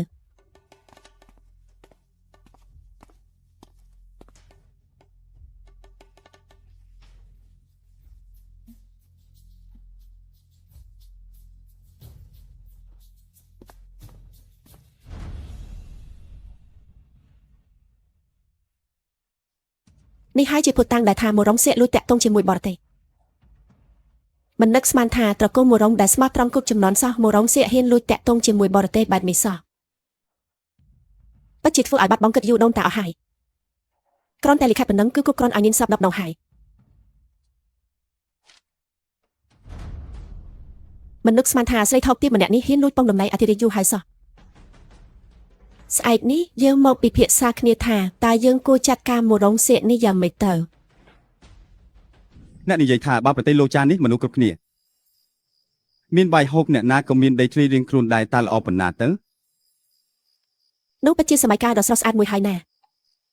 ស៊ូអូនស្អាតណាស់ជាពិសេសពេលមើលពីមុំនេះទៅ ពិតមែននោះបងកុំកុហកអូនណា ពិតណាស់ពិតមែនតាំងពីបងឃើញអូនដំបងបងក៏គិតថាអូនជាស្រីស្អាតបំផុតនៅលើលោកនេះទៅហើយត្រកូលមរងគឺសុទ្ធតែជាអ្នកស្មោះត្រង់បងមិនអាចឲ្យកូនចៅអ្នកស្មោះត្រង់ត្រូវបង្ហូរឈាមផងស្រាប់ទឹកភ្នែកផងបានទេ និយាយចាំទៅខ្ញុំពិតជានៅប៉ាខ្ញុំមិនតិចហើយ ស៊ូអឺអើយតាមរយៈការសម្ដែងរបស់អូនបងបានឃើញខ្លួនឯងហើយបងសង្ឃឹមថាទៅថ្ងៃមុខមានតែបងម្នាក់គត់ អ្វីដែលបងនិយាយគឺរ៉ូមែនទិកណាស់ ស៊ូអឺអើយបងសង្ឃឹមថាពេលវេលានឹងឈប់នៅត្រឹមពេលនេះជារៀងរហូតបងចង់នៅក្បែរអូនជារៀងរហូត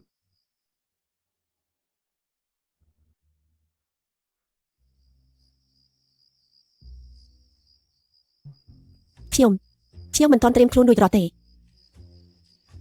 ហេតុអ្វី បងក៏ដឹងដែរខ្ញុំបានស្វាហាយមុននឹងរកឃើញឃាតករដែលសម្លាប់ប៉ាខ្ញុំសុខចិត្តមិនទៀតការអស់មួយជីវិត មិនមែនទេស៊ូអឺអើយក្នុងពេលដ៏សំខាន់បែបនេះអូនគួរតែសហការជាមួយបងទៅ ប៉ុន្តែខ្ញុំដឹងហើយថាប៉ាខ្ញុំត្រូវបានគេធ្វើឃាតបើបងពិតជាចង់រៀបការជាមួយខ្ញុំមែនបងគួរតែជួយខ្ញុំរកឃាតឲ្យឃើញទៅ មិនមែនទេស៊ូអឺអើយបងនឹងពន្យល់អូនឲ្យច្បាស់អូនសំសិទ្ធឲ្យប៉ាអូនការស្ពតរបស់អូនហើយនឹងការរៀបការរបស់យើងទាំងពីរគឺជារឿងបីផ្សេងគ្នាមិនមែនជារឿងតែមួយទេណា រឿងទាំង3នេះដំឡាយវាមានតំណែងតំណងគ្នាស្រាប់ហើយនេះគឺជារឿងតែមួយទេ មិនក៏ជារឿងតែមួយទៅវិញស៊ើអើមកចុះគ្រាន់តែរឿងយើងថាគ្នានេះក៏ដោយបើអ្នកស្វែងយល់ឲ្យស៊ីជម្រៅបន្តិចទៅវាមិនប៉ះពាល់នឹងសម្បត្តិរបស់អ្នកតតែសោះ មិនក៏មិនប៉ះពាល់ទៅណែលោកលេងតែអ្នកចំគ្រាន់តែចង់លេងសាច់អ្នកគឺមិនមានបំណងចង់រៀបការជាមួយខ្ញុំតតែសោះ មិនមែនទេខ្ញុំទៅបញ្យល់អ្នកយ៉ាងម៉េចទៅ អ្នកមិនបាច់បញ្យល់ទៀតទេការបញ្យល់គឺការលាក់បាំងគឺការពិតគឺសេចក្តីពិតគឺអ្នកចំណងរបស់អ្នកបានយកឈ្នះលើហេតុផលហើយ ខ្ញុំគ្រាន់តែចង់ឆ្លៀតឱកាសពេលដែលល្អបែបនេះ យើងធ្វើរឿងណាដែលមានន័យបន្តិចទៅ ខ្ញុំមិននិយាយជាមួយអ្នកទៀតទេបើអ្នកនៅតែបែបនេះខ្ញុំនឹងស្រែកឲ្យលោកគ្រូហើយខ្ញុំទៅវិញហើយ អាហេចិត្តរបស់នាងទុយនេះពិតជាពិបាកទីមែនអាហើយអាដែងយ៉ាងហោចណាស់ក៏ឯងជាអធិរាជដែរមិនក៏មកផ្លត់ស្នៀតរឿងបែបនេះទៅវិញចិត្តរបស់ខ្ញុំនេះដូចជាត្រូវទីចាក់ដើមជុលអីចឹង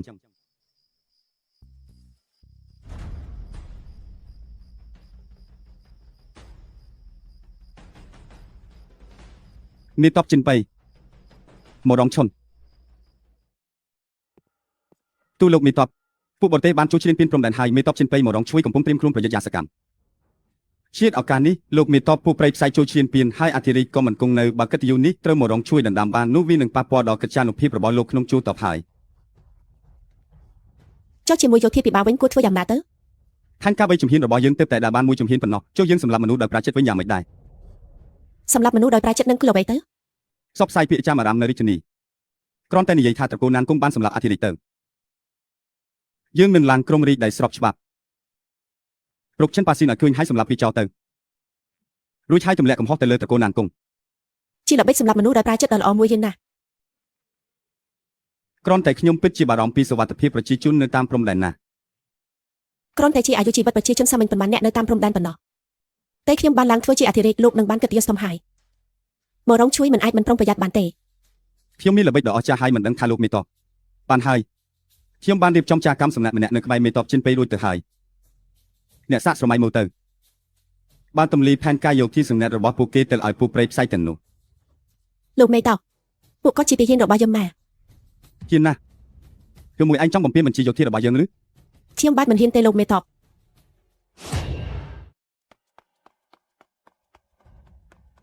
ហឹមអាចជោគចាស់សេងជិនប៉ាននេះពិតជាមានល្បិចកច្រើនមែនតែទូទន្សាយឆ្លាស់ប៉ុណ្ណាក៏ដោយក៏មិនអាចគេចផុតពីវាសនាត្រិតអន្ត្រីចាប់ស៊ីដែរតយើងទៅ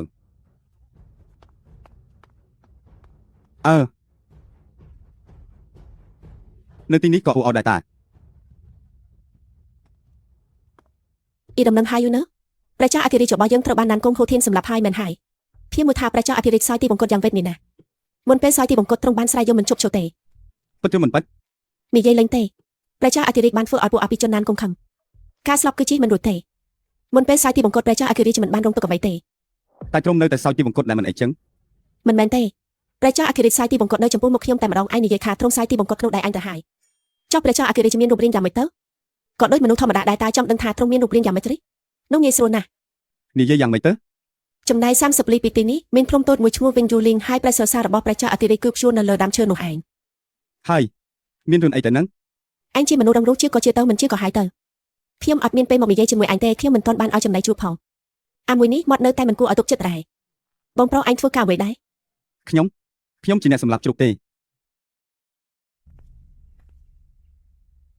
កន្លែងនេះមិនគួរនៅយូរទេ អញស៊ើបបានការអីខ្លះហើយហ្នឹង ពាក្យជាចាំអារម្មណ៍ក្នុងក្រុមលហិករហៀងថាប្រជាអធិរាជត្រូវបានណានគង់ហាប់ជៀនធ្វើឃាត រួមតែនេះខ្ញុំដឹងហើយ មេតបធំនៅក្រៅក្រុងប្រហែលជានឹងធ្វើសកម្មភាពហើយ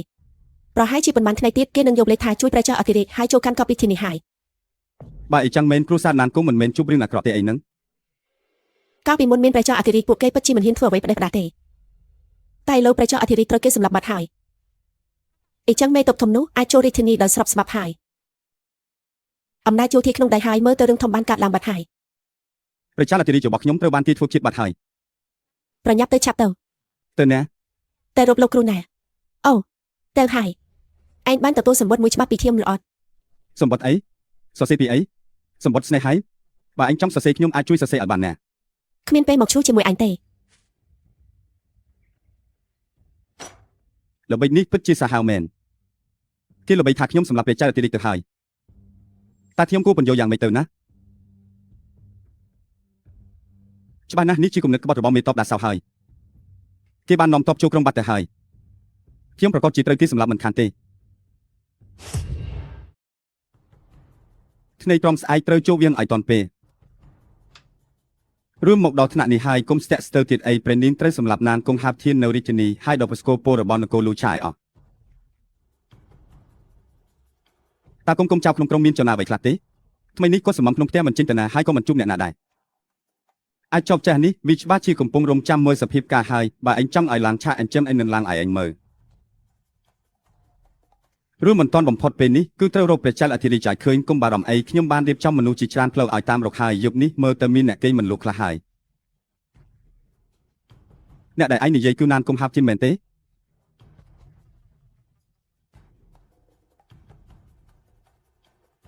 ហើយប្រយោជន៍របស់ខ្ញុំនិងកងទ័ពរបស់លោកមិនប៉ះទង្គិចគ្នាទេអ្វីដែលគេចង់បានគឺបល្ល័ង្កចំណែកអ្វីដែលខ្ញុំចង់បានគឺទ្រព្យសម្បត្តិរបស់ត្រកូលណានកងបើពួកយើងចាប់ដៃគ្នាបានតើវាមិនមែនជារឿងល្អទាំងសងខាងទេតើអ្នកសម្លេចលោកអ៊ំញ៉ាណានគង់ពិតជាភ្ញៀវកិត្តិយសមែនព្រះអង្គគំចាស់មេតបអត់បានជួបគ្នាយូរហើយមកនេះចាប់ចង់វាទៅឯងជាជាតដែលធ្វើបាបបងប្រុសអធិរាជរបស់ខ្ញុំមិនខ្ញុំអាចលើកលែងឯងបានព្រះអង្គគំចាស់មេតបព្រះអង្គចិត្តទូចចង្អៀតបែបនេះមិននឹងអាចធ្វើការធំបានទៅហឹមឯងនៅមានអ្វីចង់និយាយទៀតទេព្រះអង្គគំចាស់មេតបសពផ្សាយពាក្យអ៊ីចាមអារ៉ាមគ្មានអ្វីក្រៅពីចង់ដណ្ដើមរាជវាំងហើយឆ្លៀតឱកាសកំចាត់អំណាចចកូនណានគង់របស់ខ្ញុំនោះទេល្បិចនេះគួរតែជាគំនិតរបស់ព្រះអង្គហើយមើលទៅបន្តនិយាយទៅល្បិចនេះមើលទៅដូចជាគ្មានចន្លោះប្រហោងទេតែតាមពិតមានចំណុចខ្វះខាតធំមួយយើងសុទ្ធតែជាមនុស្សត្រង់គុំនិយាយអកអីបើព្រះចៅអធិរាជពិតជាត្រូវគេសម្លាប់មែនល្បិចនេះប្រកាសជាបានសម្រេចហើយតែពេលនេះព្រះចៅអធិរាជបាត់ខ្លួនដូច្នេះវាមានហានិភ័យហើយឈួតនិយាយតែពាក្យសម្ដីគ្មានន័យខ្ញុំហ៊ានមកតែម្នាក់ឯងបែបនេះគឺខ្ញុំបានត្រៀមចិត្តស្លាប់ហើយដើម្បីកូនចៅជំនាន់ក្រោយនៃត្រកូលណានគង់របស់ខ្ញុំត្រូវតែរកផ្លូវរួមមួយកូនស្រីឯងណានគង់យានចង់សម្លាប់អធិរាជដើម្បី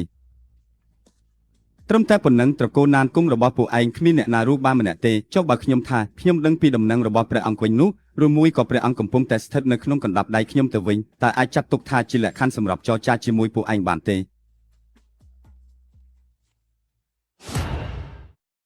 តើអាចយកទ្រង់ធ្វើជាកូនអុកសម្រាប់ចរចាជាមួយពួកឯងបានទេ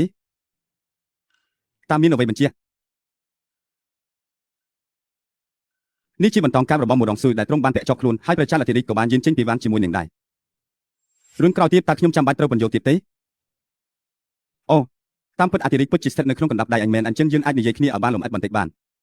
នេះជាការចរចាហឹម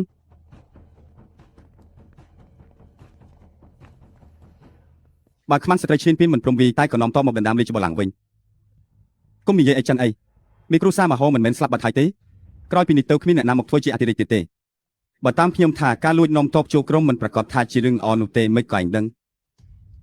ឯងគិតមើលទៅនៅក្នុងព្រះបរមរាជវាំងនេះក្នុងរាជធានីនេះមនុស្សច្រើនរួមមញញ៉ៃកម្លាំងផ្សេងគ្នាជាប់តាក់ទងគ្នាស្មុគស្មាញហើយឥឡូវមានក្រុមចៅប្លន់មួយក្រុមទៀតវាមិនមែនជារឿងល្អទេ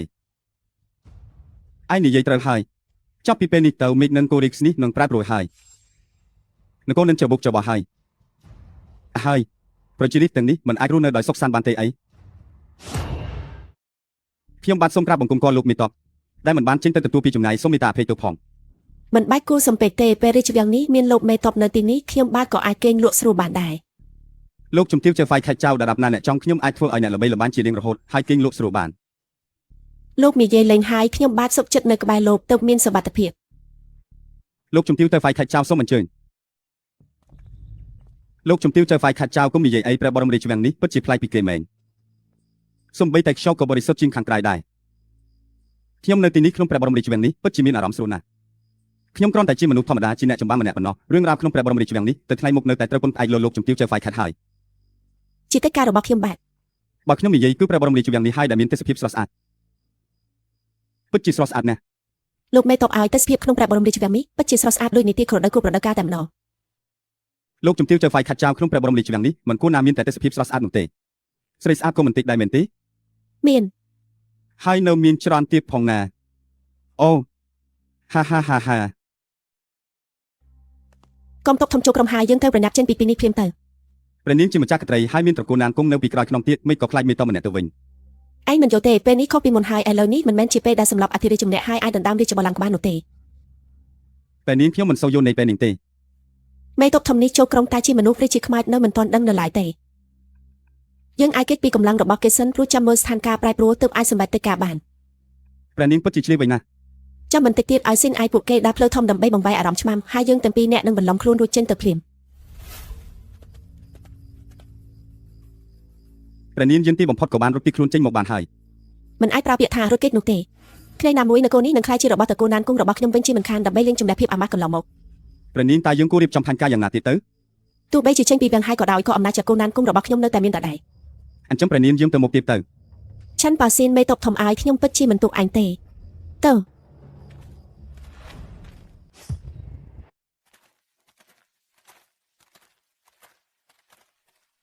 មិនដែរ ជីវិតពិតជាចម្លែកណាស់ហើយមនុស្សខ្លះចំចូលមនុស្សខ្លះទៀតចាំចេញ អញចង់និយាយពីអីឲ្យប្រកបនឹង ទីនេះនៅឆ្នៃពីអតិរិកណាស់មកបោះជំរំនៅទីនេះសូម្បីតែការដឹកជញ្ជូនស្បៀងក៏ជាបញ្ហាដែរ ខ្ញុំមើលទៅមេតបធំនេះពីលោកខៃទៅជាចោររបីសាច់ចោលផ្លន់នេះចឹង ហើយពាក្យដែលអញប្រានេះមិនសមរម្យតតែសោះរាជវាំងរបស់មេឃក៏ខ្លាយជាកន្លែងប្រមូលផ្ដុំរបស់ចោរប្លន់និងចោររបីសាច់ទៅវិញ ខ្ញុំគ្រាន់តែប្រៀបធៀបអីចឹងតើ ចុះអ្នកណាជាចោរប្លន់អ្នកណាជាចោររបីសាច់ នៅក្នុងទាំងនេះមនុស្សល្អមិនចានប៉ុន្មានទេមិនអាចនិយាយថាជាចោររបីសាច់ទេហើយក៏មិនសមធ្វើជាចោរប្លន់ដែរអញ្ចឹងគឺមានតែស្នំឯករបស់ឯងគឺណានគុំយានហើយ ឯងថាទៀតជាចោរប្លន់អញ្ចឹងខ្ញុំពិតជាត្រូវប្រកែកជាមួយអញហើយ ឯងនៅតែការពីគេទៀត ទោះគេយ៉ាងណាក៏ដោយក៏គេនៅតែជាស្នំឯករបស់ដែរ អញ្ចឹងឯងទៅនិយាយជាមួយស្នំឯករបស់ឯងទៅក៏មកនិយាយជាមួយខ្ញុំ ហើយធ្វើអីម៉េចនេះវាក៏ហើយ បានចាំនិយាយថាកន្លែងនេះអាចលាក់តបបានប៉ុន្មានអ្នកទៅ ប្រហែលជា3 4ម៉ឺនអ្នកហើយ តោះមួយសៃអ្នកនេះមិនមែនជាពាក្យអាចារ្យអារាមទេ គេប្រកាសជាត្រូវទុកតការពីមូលដ្ឋានចាស់ហើយ ចោះយើងត្រូវធ្វើម៉េចទៅ ត្រឡប់ទៅវិញលោកគ្រូកំពុងរងចាំនៅផ្ទះនៅឡើយតំណែងនេះឥឡូវមិនទាន់ជារបស់ខ្ញុំទេមិនដឹងថាអាចអង្គុយបានស្រួលឬអត់ផងដរាបណាឈឿនប៉ាសៀនមិនទាន់ស្លាប់តំណែងនេះក៏មិនមែនជារបស់លោកដែរឈឿនប៉ាសៀនទោះយើងជាបងប្អូនក៏ពិតមែនតែក្នុងមួយមិនអាចមានខ្លាពីរបានទេខ្ញុំមិនត្រឹមតែចង់បានជីវិតអញទេថែមទាំងចង់បានគោលរបស់គេទៀតខ្ញុំបានរៀបចំឲ្យប៉ាធីនហ៊ូទៅធ្វើឃាតឈឿនប៉ាសៀនហើយឈឿនប៉ាសៀនត្រូវតែស្លាប់ប៉ាធីនហ៊ូទៅធ្វើឃាតស្ដេចឥតប្រយោជន៍នេះខ្ញុំមិនបារម្ភទេអ្វីដែលខ្ញុំបារម្ភគឺមតិសាធារណៈនៅក្នុងរាជធានីនេះទៅវិញទេក្រែងលោកពេលយើងចូលក្រុងប្រជាជននិយាយដាំយើងពីក្រោយខ្នងមតិសាធារណៈក្នុងក្រុងគឺលំអៀងមកខាងយើងហើយប៉ុន្តែអ្វីដែលខ្ញុំបារម្ភគឺមនុស្សម្នាក់ទៀតទៅវិញទេយ៉ាងណាទៅសឹងធានបានសើតាមដំណឹងដែលខ្ញុំទុកចិត្តបានគ្រូរបស់មូរងស៊ឺដែលចេញពីវាំងជាមួយអធិរាជនៅថ្ងៃនោះគឺពិតជាសិនធានបានស៊ឺមែនមានរឿងបែបនេះទៀតទេអ្នកប្រាជ្ញលេខ1ក្នុងលោកនេះនៅជាមួយពួកគេវាពិតជាមិនល្អសម្រាប់យើងខ្លាំងណាស់ប៉ាបធានហ្វូអាយជាតិឱកាសនេះកុំចាត់ចាក់ក្បាលរិនឈ្មោះសេងធានបានជឿនោះឲ្យបាត់ទៅបាទអ្នកក្រមបង្កប់នឹងទៅចាត់ចែងភ្លាម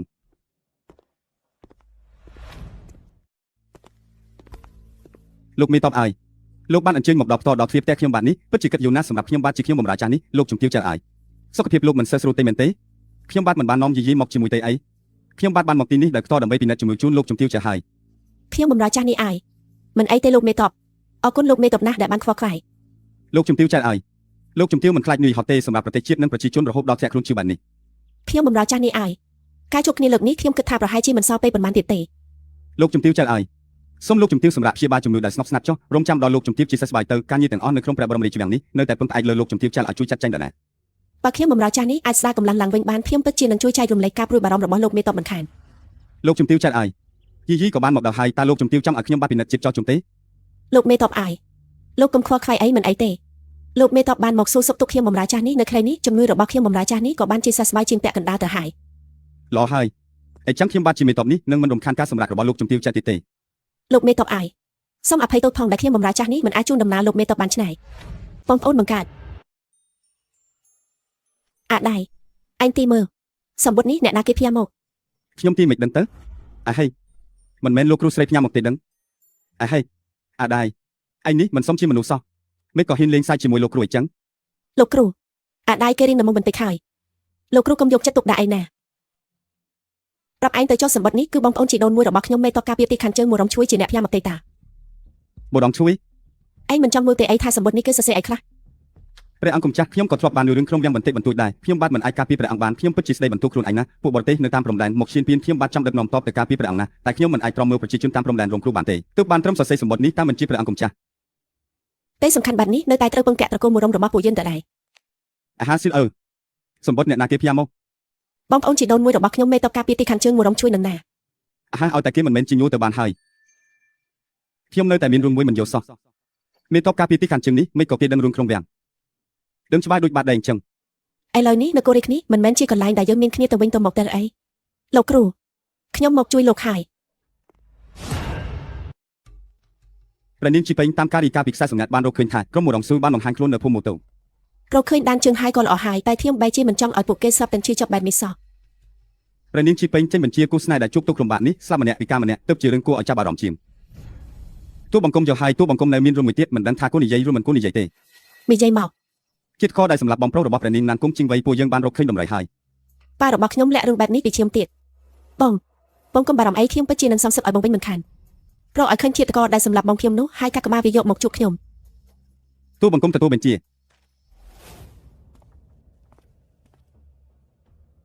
ខ្ញុំបានស្វែងរកគ្រប់សន្តាគារនិងទេសសំណាក់ទាំងអស់ក្នុងរាជធានីហើយតែនៅតែមិនឃើញតាមជាងរបស់ព្រះនាងណានគង់សោះល្អខ្ញុំដឹងហើយតាមមានដំណឹងពីព្រះចៅអធិរាជទេគ្មានទេ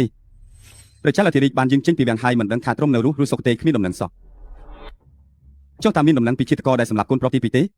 រឿងនេះហាក់ដូចជាពាក់ព័ន្ធនឹងត្រកូលមូរងជិតដល់ថ្ងៃវេលាហើយមូរងហ្វូអ៊ីជាមនុស្សស្លាប់ទៅហើយមិននឹងអាចសម្រាប់កូនប្រុសរបស់ខ្ញុំបានទៅពាក្យចាំអារាមខាងក្រៅថាការស្លាប់របស់គ្រួសារមូរងហ្វូអ៊ីគឺតាក់ទងនឹងលោកម្ចាស់ហ៊ានណាស់រឿងអាចកំបាំងបែបនេះមិនមែនជាទម្លាប់របស់ណានគង់ហាលធានដូចខ្ញុំទេព្រះអង្គម្ចាស់ទី2បានសង្កត់ដោយសារដាវរបស់អ្នកកាប់ដាវដ៏អស្ចារ្យម្នាក់វិធីសាស្ត្រនេះហាក់ដូចជាមនុស្សម្នាក់អ្នកណាប៉ាធីនហូ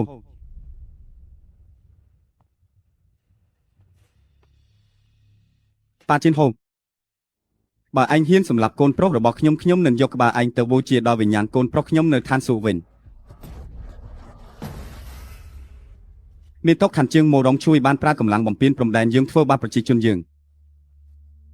មិននឹកស្មានថារឿងនេះធ្វើឲ្យអញជាចាប់ខ្លាំងណាស់អញសុខសប្បាយជាធម្មតាសូមមេតបការពារសត្រូវខាងក្រៅដែលជិតស្នប់ហើយអញរំពឹងថាអញនឹងកសាងស្នាដៃដើម្បីប្រទេសជាតិនិងស្ដារត្រកូលមករងឡើងវិញ អូយសរសេរអក្សរបានស្អាតបែបនេះផងណាខ្ញុំទៅតែឃើញជាលើកទី1ទៅណាឲ្យខ្ញុំមើលបន្តិចមើលសរសេរអីខ្លះ ព្រំដែនកំពុងមានភាពតានតឹងខ្ញុំឲ្យបងឯងការពារសត្រូវដែលជិតស្នប់ ស្រាប់តែខ្ញុំមានអារម្មណ៍ថាចង់កោតសរសើរលោកបន្តិចហើយ មានរឿងអីទៅ គ្រាន់តែខ្ញុំមានអារម្មណ៍ថាបងកាន់តែដូចអធិរាជទៅហើយណា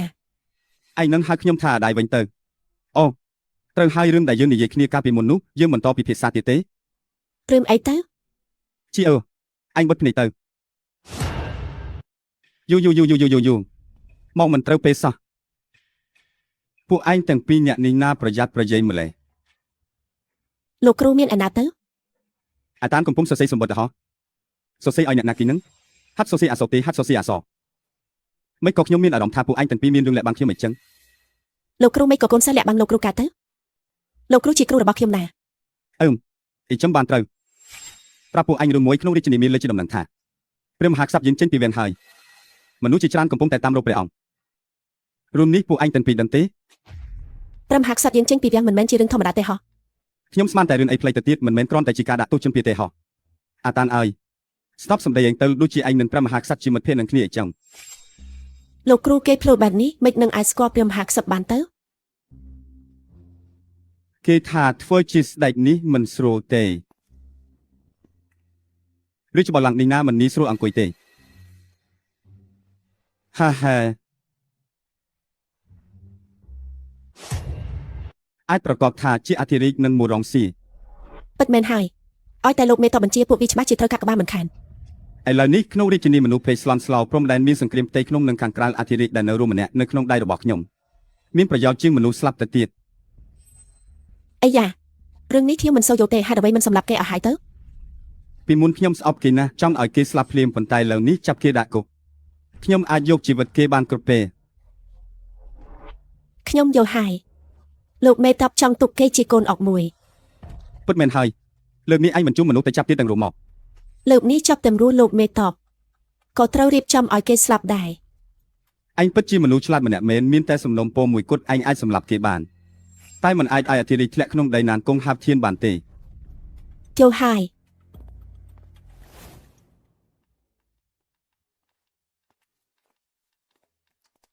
លោកគ្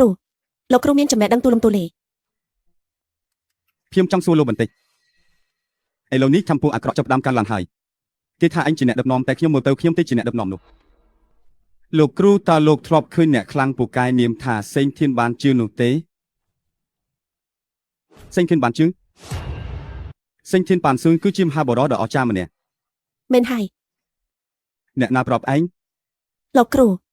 ខ្ញុំនឹងនិយាយត្រង់ជាមួយលោកគ្រូហើយតាមពិតទៅខ្ញុំនិងព្រះចៅអគិរិជាបច្ចុប្បន្នជាមិត្តល្អនឹងគ្នាអ្នករាល់គ្នាបាននិយាយថាសេនធានប៉ាន់ស៊ូគឺជាអ្នកយុទ្ធសាស្ត្រដ៏ឆ្នើមម្នាក់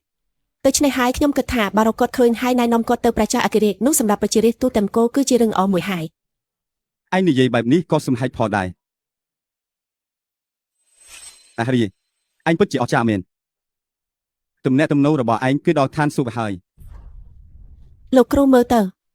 បើយើងរកសេងធានប៉ាន់ស៊ូឃើញហើយណែនាំគាត់ទៅព្រះចៅអធិរាជដើម្បីឲ្យព្រះចៅអធិរាជខ្លាចជាស្ដេចល្អនោះមិនមែនជារឿងល្អមួយទេ អ្វីដែលឯងនិយាយក៏មានហេតុផលខ្លះដែរនិយាយទៅសេងធានប៉ានស៊ូម្នាក់នេះគឺចៃដន្យជាមិត្តរបស់ខ្ញុំដែរ លោកគ្រូចៃដន្យអីយ៉ាងនេះអញ្ចឹងលោកគ្រូនាំខ្ញុំទៅជួបគាត់ទៅ គាត់ជាមនុស្សដែលពិបាកនឹងជួបណាស់អាចជួបគ្នាដោយចៃដន្យឲ្យប៉ុណ្ណោះលោកគ្រូលោកថាហេតុអ្វីបានជាគេហៅតាចាស់ម្នាក់នេះថាកូនពាក់កណ្ដាលនៃឋានសួគ៌អីចឹងកូនពាក់កណ្ដាលនៃឋានសួគ៌នេះបើលេងអុកជាមួយអ្នកផងទាំងពួងគឺនៅសល់តែពាក់កណ្ដាលក្របប៉ុណ្ណោះតែតាចាស់ម្នាក់នេះអាចទប់ទល់នឹងអធិរាជបានណាតែលោកតាហៅព្រះចៅអធិរាជអើយហេតុអ្វីបានជាទ្រង់មានបន្ទូលបែបនេះទៅលោកគ្រូអ្នកស្រុកគេល្បីគ្នាថាព្រះចៅអធិរាជគឺឋានសួគ៌នឹងឯងបើបុត្រាពាក់កណ្ដាលនៃទេវតាមិនមែនប្រសើរជាងព្រះចៅអធិរាជទេការបកស្រាយរបស់ហែងនេះក៏អាចស្ដាប់បានដែរជប់ទៅលោកគ្រូយើងជប់លេងសាច់ទៅលោកគ្រូចាំណាយកពាក្យខ្ញុំទៅគិតផង ខ្ញុំគ្រូញ៉ាំផ្លែឈើទៅ សួរឯងមកតន់ពេលល្អណាស់អាដាថ្ងៃនេះមិនដឹងថាខុសសរសៃអីទេមកនិយាយជាមួយខ្ញុំថាបុត្រាពាក់កណ្ដាលនៃទេវតា បុត្រាពាក់កណ្ដាលនៃទេវតាលោកគ្រូបុត្រាពាក់កណ្ដាលនៃទេវតាមិនមែនជាឈ្មោះហៅក្រៅរបស់លោកគ្រូទេ អាហេលោកគ្រូអ្នកទាំងពីរមានរឿងលាក់បាំងខ្ញុំមែនទេពួកយើងអត់បាននិយាយអីផង អាដាខ្ញុំគ្រាន់តែនិយាយលេងទេកុំយកទៅទុកក្នុងចិត្តអីណា ខ្ញុំទើបតែច្បាស់ថាឯងនិយាយថាគាត់ជាបុត្រាពាក់កណ្ដាលនៃទេវតា អត់ទេ បដងស៊ីមានថាអី អញពិតជាមិនទុកខ្ញុំក្នុងភ្នែកសោះ ឯងនិយាយអី ខ្ញុំនិយាយអីទៅខ្ញុំថានាងបដងស៊ឺនេះគឺមិនបានចាត់ទុកខ្ញុំជាមនុស្សតតែសោះខ្ញុំមិនច្បាស់ណាស់ថាឯងនិយាយថាឯងនេះមិនជាធម្មតាទេណា លោកគ្រូកុំលេងសាច់ជាមួយខ្ញុំអីណាបើខ្ញុំបានធ្វើជាអធិរាជខ្ញុំនឹងតែងតាំងលោកគ្រូជាទីប្រឹក្សាជាតិហើយនឹងតែងតាំងមករងសយិនជាអធិរាជនេះ នេះឯងជាអ្នកនិយាយណាស្ដេចមិនត្រឡប់សម្ដីទេ អ่ะហ៎ខ្ញុំមិនចង់ធ្វើជាអធិរាជនេះរបស់លោកឯងទៅណាក្នុងបងនឹងមានសេរីភាពឯណាទៅ អញហ៊ាននិយាយប្រទេសផ្ដាស់ទៀតហើយខ្ញុំមិនទាន់ទម្លាយរឿងអញទេទុកឯងបន្តឲ្យចតារបស់អញសិនទៅ ហើយស្ដេចមិនត្រឡប់សម្ដីទេមកតាក់ ចាំបន្តិចមួយរងសយិញ មានថាអី អញបាននិយាយអីជាមួយលោកគ្រូហើយមែនទេគឺមួយអញក្បត់ខ្ញុំហើយ ខ្ញុំគ្រូ ហ៊ានណាស់ឯងគ្រាន់តែជាប្រជាជនធម្មតាម្នាក់កុំចោទប្រកាន់សយិញអី លោកឯងគ្រាន់តែជាប្រជាជនធម្មតាម្នាក់ទោះខ្ញុំនិយាយយ៉ាងណាក៏ខ្ញុំនៅតែជាកូនស្រីច្បងរបស់តកូលមួយរំដែរ ឈប់ថ្ងៃនេះប៉ុណ្្នឹងសិនទៅឥឡូវយើងបដូរប្រធានបទវិញម្ដង លោកគ្រូខ្ញុំសម្រាប់ចិត្តនិពន្ធកំណាព្យឲ្យមួយបទខ្ញុំជាអ្នកនិពន្ធហើយចំណងជើងគឺប្រទេសជាតិនិងពិភពលោក អឡោះក្នុងភូមិក្រំចិញ្ចឹងវាំងមានក្មេងប្រុសម្នាក់ឈ្មោះសៀមមីងខ្ញុំរស់នៅរស័តអណ្ដែតតាមតែជិបខ្ញុំចង់ទៅគ្រប់ក្រុមផែនដីដើម្បីប្រជានេះកូនពាក់កណ្ដាលនៃឋានសួគ៌តើទៅរកឯណាបាន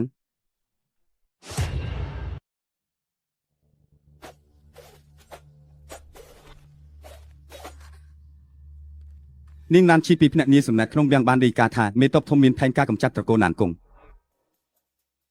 ពិតជាកាន់តែរំខានទៅហើយមេតបធំដែលជាអ្នកការពារប្រទេសដ៏ថ្លៃក្នុងនេះក៏ហ៊ានមកធ្វើជាស្ត្រូវនឹងត្រកូលណានគូរបស់ខ្ញុំដែរ ខ្លះពីប្រយុទ្ធគ្នាច្បាស់ជាមានមួយដងរបួសហើយ អីចឹងត្រូវសម្លាប់អធិរាជសិនឬសម្លាប់គេទៀតមើលទៅថាអ្នកណាជាអ្នកកំចាត់អ្នកណា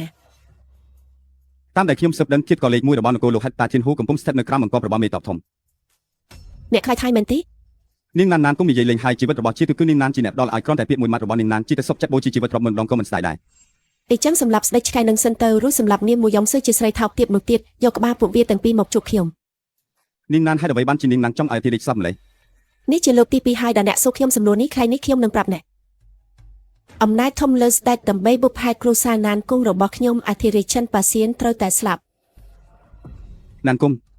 ខ្ញុំយល់ហើយខ្ញុំនឹងទៅសម្លាប់ពួកវាឥឡូវនេះហើយនឹងយកក្បាលពួកវាមកជូន ទេចោះ អញ្ចឹងសូមនាងណានជួយមើលថែគ្រួសារខ្ញុំផងហើយនាងក៏ត្រូវថែរក្សាខ្លួនឯងឲ្យបានល្អផងដែរ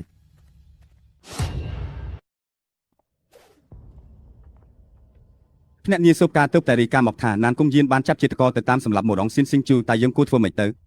តើឯងយកយ៉ាងណា បណ្ដាយឲ្យពួកគេសម្លាប់អធិរាជchứ ឥឡូវហ្នឹងវាមិនទាន់ដល់ពេលទេ អញ្ចឹងយើងជួយរួមមិនជួយរឿងនេះគឺអាស្រ័យលើវាសនារបស់គេហើយឯងទៅប្រាប់ប៉ាបធីនហ៊ូឲ្យមកដល់យើងមួយកលីងបើគេមិនទាន់ស្លាប់ទេនោះចាប់គេត្រឡប់មកវិញ បានខ្ញុំនឹងទៅចាប់ការដោយផ្ទាល់ អ្នកផ្សេងខ្ញុំមិនទុកចិត្តទេលើកនេះឯងទៅដោយផ្ទាល់ បាត់ចាសោះ សៀវសៀនអាតាយ លោកគ្រូហេតុអីក៏ប្រញាប់ទៅម្លេះ បើមិនទេលើគឺត្រូវកាត់ក្បាលហើយ លោកគ្រូបានធ្វើឲ្យមនុស្សប៉ុន្មានអ្នកអាអន់ចិត្តហើយហ្នឹង ពួកគេមិនមែនមកតាមខ្ញុំទេពួកគេមកតាមឯងទេ មិនក៏អាចជាអាតាយបានទៅ អាតាយគឺជាអធិរាជគឺជាអាដាយកុំនិយាយអីទៀតប្រញាប់ទៅ លោកគ្រូពាក្យលោកគ្រូនិយាយនេះធ្វើឲ្យខ្ញុំស្រឡាញ់កាន់បន្តិចហើយលោកគ្រូពួកវារកឃើញកន្លែងនេះដោយរបៀបណាទៅ ខ្ញុំជាកូនពាក់កណ្ដាលនៃឋានសួគ៌ដ៏ពិសិដ្ឋមិនមែនជាឈ្មោះទេនោះទេឥឡូវនេះគ្មានពេលប្រាប់ពួកឯងទេពេលនេះរឿងសំខាន់បំផុតគឺទៅលួនមករੂជីវកាលពីលើមុនអញរត់រួចតែលោកនេះអញនឹងយកជីវិតអញហើយ អីចឹងវាអាស្រ័យលើឯងថាមានសមត្ថភាពប៉ុណ្ណាហើយ អញដឹងទេថាអញជាអ្នកណាអញមិនខ្វល់ថាអញជាអ្នកណាទេថ្ងៃនេះអញនឹងយកជីវិតអញហើយ ឆាប់ទៅ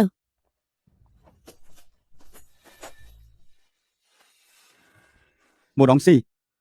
ពួកអញបានជួបអញនៅថ្ងៃនេះគឺដល់ពេលដែលពួកអញត្រូវស្លាប់ហើយ អីស្គាល់ខ្ញុំឬ អញមិនត្រឹមតែស្គាល់អញទេតែអញក៏មានរឿងជាប់ជំពាក់ជាមួយត្រកូលមរងរបស់ពួកអញយ៉ាងជ្រាលជ្រៅទៀតផង មែនទេគឺគេនឹងហើយដែលសម្លាប់ឪពុកខ្ញុំ គេគឺជាគៀបក៏ម្នាក់ក្នុងចំណោមអ្នកដែលសម្លាប់ឪពុកឯងអញតាធានហ្វូហ៊ានទទួលពួកឯងសុទ្ធតែជាមនុស្សដែលត្រូវស្លាប់ហើយអញប្រាប់ពួកឯងក៏បានដែរឪពុកឯងគឺអញជាអ្នកសម្លាប់ម្ដាយឯងក៏អញជាអ្នកសម្លាប់ដែរអញដូចផ្ទះពួកឯងទាំងមូលឲ្យខ្លាចជាភេទផងអស់គ្មានសល់ ជប់និយាយកោថ្ងៃនេះខ្ញុំនឹងសំសឹកឲ្យពុកម្ដាយខ្ញុំដែលបានស្លាប់ទៅ ត្រឹមតែឯងហ្នឹងមិនស្គាល់កម្លាំងខ្លួនឯងសោះសៀមស៊ី ខ្ញុំគ្រូ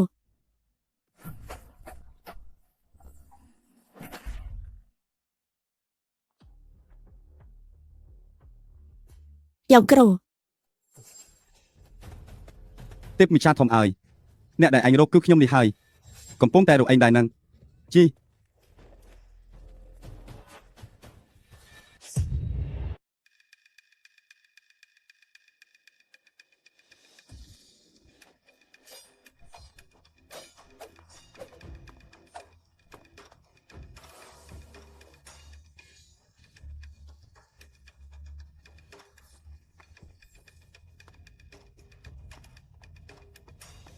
ខ្ញុំគ្រូលោកគ្រូខ្ញុំមកជួយលោកគ្រូហើយលោកគ្រូ ស៊ីអូលោកគ្រូទៅមុនហើយណាលេងអាចលេងជាមួយអញទៀតហើយ លោកគ្រូខ្ញុំពិតជាត្រូវតែជួយលោកគ្រូឲ្យបាន កូនឈួតកុំខ្សែខ្ស៊ីធម្មពលទៀតអីតាមពិតទៅលោកគ្រូដឹងថាឯងជាអធិរាជ ខ្ញុំគ្រូ កូនឈួតលោកគ្រូមានធំសុត3នៅទីនេះអញកាន់វាឲ្យចប់ទៅពេលដែលអញអស់សង្ឃឹមឬដល់ផ្លូវតច្រកឯងអាចបើកវាម្ដងមួយបានវានឹងការពារអញហើយនាំមកនូវសន្តិភាពដល់ពិភពលោកទាំងមូលហើយរឿងដែលឯងបានសន្យានឹងលោកគ្រូត្រូវចាំណាត្រូវធ្វើជាអធិរាជដ៏ល្អម្នាក់ត្រូវធ្វើឲ្យប្រជារាស្ត្រទូទាំងគោបានឃើញនៅក្តីសង្ឃឹម ខ្ញុំគ្រូ ហើយក៏សៀនអើលោកគ្រូប្រគល់ឲ្យអញហើយណា ខ្ញុំគ្រូ អញត្រូវល្អដាក់សៀវស៊ីនណាត្រូវជាហាក់ជាស្រ័យឲ្យពីច្រើនកុំធ្វើបាបទេឲ្យសោះ ខ្ញុំគ្រូលោកគ្រូមិនអាចបោះបង់សៀនឲ្យចោលបានទេ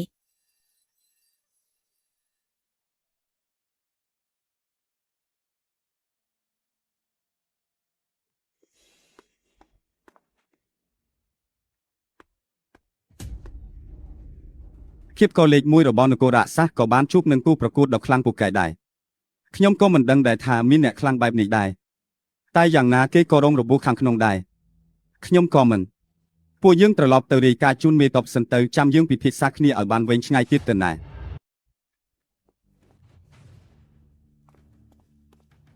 ស៊ូចៅវិញអើយមិនអាចកំចាត់មករងស៊ូបានទេ នៅជាខ្លាទី1ក្នុងរាជវង្សអីទៀតខ្ញុំមើលទៅឯងគ្រាន់តែជាមនុស្សឲ្យប្រយោជន៍ប៉ុណ្ណោះទុកឯងធ្វើអី ព្រះនាងណានអើយ សូមមេត្តាប្រណីផងបរោះដែលនៅក្បែរមករងស៊ឹននោះគឺមានក្បាច់គុណខ្ពស់ជាងខ្ញុំពិតជាវាគាត់មិនឈ្នះទេ មិនអាចទេ Steak ឥតប្រយោជន៍នោះគាត់មានក្បាច់គុណអីទៅ គុណខាងក្នុងរបស់គាត់ក្បាច់គុណនិងក្បាច់វាប្រហាររបស់គាត់ហាក់ដូចជាមានអ្នកជំនាញដ៏អស្ចារ្យណែនាំអញ្ចឹង បើក្បាច់គុណគាត់ពិតជាខ្លាំងដល់ថ្នាក់នឹងមែនហេតុអីក៏គាត់នៅតែលាក់ខ្លួនក្នុងទាំងធ្វើជាចាគេអញ្ចឹង អ្នកបម្រើមិនហ៊ាននិយាយកុហកទេ អញ្ចឹងខ្ញុំនឹងជឿឯងសិនចុះឯងថយទៅហើយព្យាបាលរបួសឲ្យបានល្អទៅ បើព្រះនាងចង់កំចាត់មករងស៊ូដែលជាបន្លាក្នុងភ្នែកនេះយើងនៅតែត្រូវទឹកគួរឲ្យបានវិញឆ្ងាយ មករងស៊ឺដែលជាបន្លាក្នុងផ្លេកនេះខ្ញុំពិតជានឹងដកវាចេញឲ្យបានខ្ញុំពិតជានឹងធ្វើឲ្យគេស្លាប់ដោយការឈឺចាប់បំផុត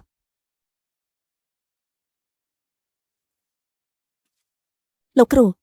ស៊ឺអើសន្យានឹងលោកគ្រូថានឹងសំសិទ្ធជូនលោកគ្រូឲ្យបាន លោកគ្រូអរគុណណាស់សម្រាប់ការណែនាំនិងការបណ្ដុះបណ្ដាលរបស់លោកយើងលាគ្នាត្រឹមនេះចុះ ចាស់ជំហានបន្ទាប់យើងគួរធ្វើម៉េចទៅ ទៅរកលោកមេតបចិនពេមករងជួយអស្ចារ្យណាស់លំបាកណាស់ចាំខ្ញុំទីមើលថាវាស្លាប់ឬនៅរស់ លោកមេតបលើកនេះបើធានហូបានធ្វើស្រហេះមិនអាចចាប់ខ្លួនមករងស៊ឺនិងបាក់ពួកបានទេសូមលោកមេតបអភ័យទោសផង តើមានរឿងអីលោកមេតបរឿងនេះពិតជាហួសពីការស្មានរបស់យើងមែនឬមួយក៏មនុស្សរបស់ណានគង់ចេញមកបង្កប់បញ្ហាមិនមែនទេកុំប្រាប់ថាពួកឯងបានគប់គិតជាមួយមនុស្សណានគង់ហើយបណ្ដាយឲ្យឈិនប៉ាសៀននិងមករងស៊ឺរត់រួចទៅហើយនោះលោកមេតបទោះបីជាអ្នកប្រហែលជាមិនជឿក៏ដោយតែព្រះចៅអធិរាជជាក្បាច់គុណណាស់ហើយថែមទាំងជាក្បាច់ដាល់សម្រាប់កម្ពុជាផង អ្នកនិយាយលេងហើយ លោកមេតបអ្វីដែលជួបគឺទូនិយាយគឺពិតមែនក្បាច់គុណរបស់ព្រះចៅអធិរាជមិនចាំងខ្ញុំប៉ុន្មានទេ មិនអាចទេពិតជាមិនអាចទៅរួចទេត្រង់ច្រាំរៃតាំងពីក្មេងមកម្លេះពួកឯងនិយាយថាជាកម្ពុជាអ្នកក្បាច់គុណតើពួកឯងចាប់ទុកខ្ញុំជាមនុស្សរមោឬ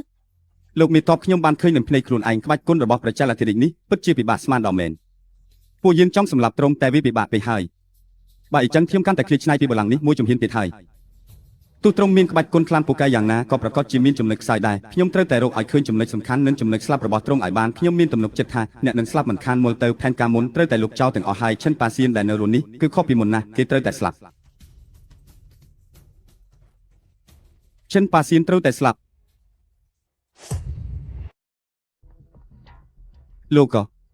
ព្រះចៅអធិរាជនិងបរោះអាវខ្មៅបានប្រយុទ្ធគ្នាអស់300ជុំហើយត្រូវព្រះចៅអធិរាជវិចាញ់រត់ទីខ្លួនបាត់ទៅហើយ បើអីចឹងមែនព្រះចៅអធិរាជពិតជាមានក្បាច់គុណទេវតាការពារមែនហើយអនាគតកូននេះពិតជាពោពេញទៅដោយភាពប្រែប្រួលនិងភាពមិនច្បាស់លាស់ហើយណា លោកក៏យើងមិនអាចជ្រើសរើសខុសបានទេណាបើព្រះចៅអធិរាជត្រឡប់មកវិញហើយដឹងរឿងយើងនោះត្រង់នឹងមកទាកនីយើងនៅពេលក្រោយមិនខានទេ នេះក៏ជាអ្វីដែលខ្ញុំបារម្ភបំផុតដែរមើលទៅយើងត្រូវរកវិធីថ្មីហើយ រកវិធីបែបណាទៅ បញ្ចុះខណ្ឌណាមិនចង់សម្ព័ន្ធមិត្តមិនបញ្ចេញចំហ នៅតែលោកក៏ឆ្លាតវៃជាងគេអីចឹងដល់ពេលនោះយើងគ្រាន់តែអង្គុយមើលគេវាយគ្នាទៅរងចាំស្ថានភាពច្បាស់លាស់សិនចាំយើងសម្រេចចិត្តក៏មិនទាន់ហួសពេលដែរ មើលទៅខ្ញុំគួរតែចេញទៅដល់លេងបន្តិចហើយលួចលាក់មើលការអើហេទៅហើយ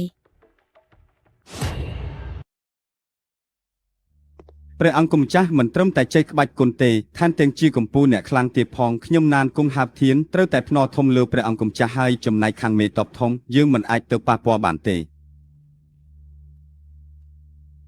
ចៅហ្វាយចៅក្នុងវាំងមានដំណឹងអ្វីទេចៅហ្វាយចៅនោះរាល់ថ្ងៃចូលជ្រៅចេញរាក់កម្រមានអ្នកណាអាចតាក់ទងបានណាមើលទៅខ្ញុំត្រូវទៅវាំងម្ដងហើយដើម្បីជួបមិត្តចាស់របស់ខ្ញុំបានស៊ើបអង្កេតច្បាស់ហើយលោកកំឡោះទី2ពិតជាត្រូវបាធានហ៊ូសម្លាប់មែនពិតជាស្នាដៃរបស់គេមែនក្នុងរឿងនេះក៏ជាប់ពាក់ព័ន្ធនឹងការស្លាប់របស់ឪពុកមូរងដែរសម្ដីនេះមានន័យយ៉ាងណាគ្រូសាឪពុកមូរងគឺលោកកំឡោះទី2ជាអ្នកជួបាធានហ៊ូឲ្យសម្លាប់ព្រោះតែកូនខ្ញុំឯងល្មងខ្លាយដល់ម្លឹងគ្រូសាមូរងនិងគ្រូសាណានគង់របស់ខ្ញុំទោះបីមានទំនាក់ទំនងគ្នាក៏ពិតមែនតែវាក៏ជាចំណុចកុលិះដែលព្រះអង្គម្ចាស់រក្សាលំនឹងដៃកូនល្មងខ្លាយហើយ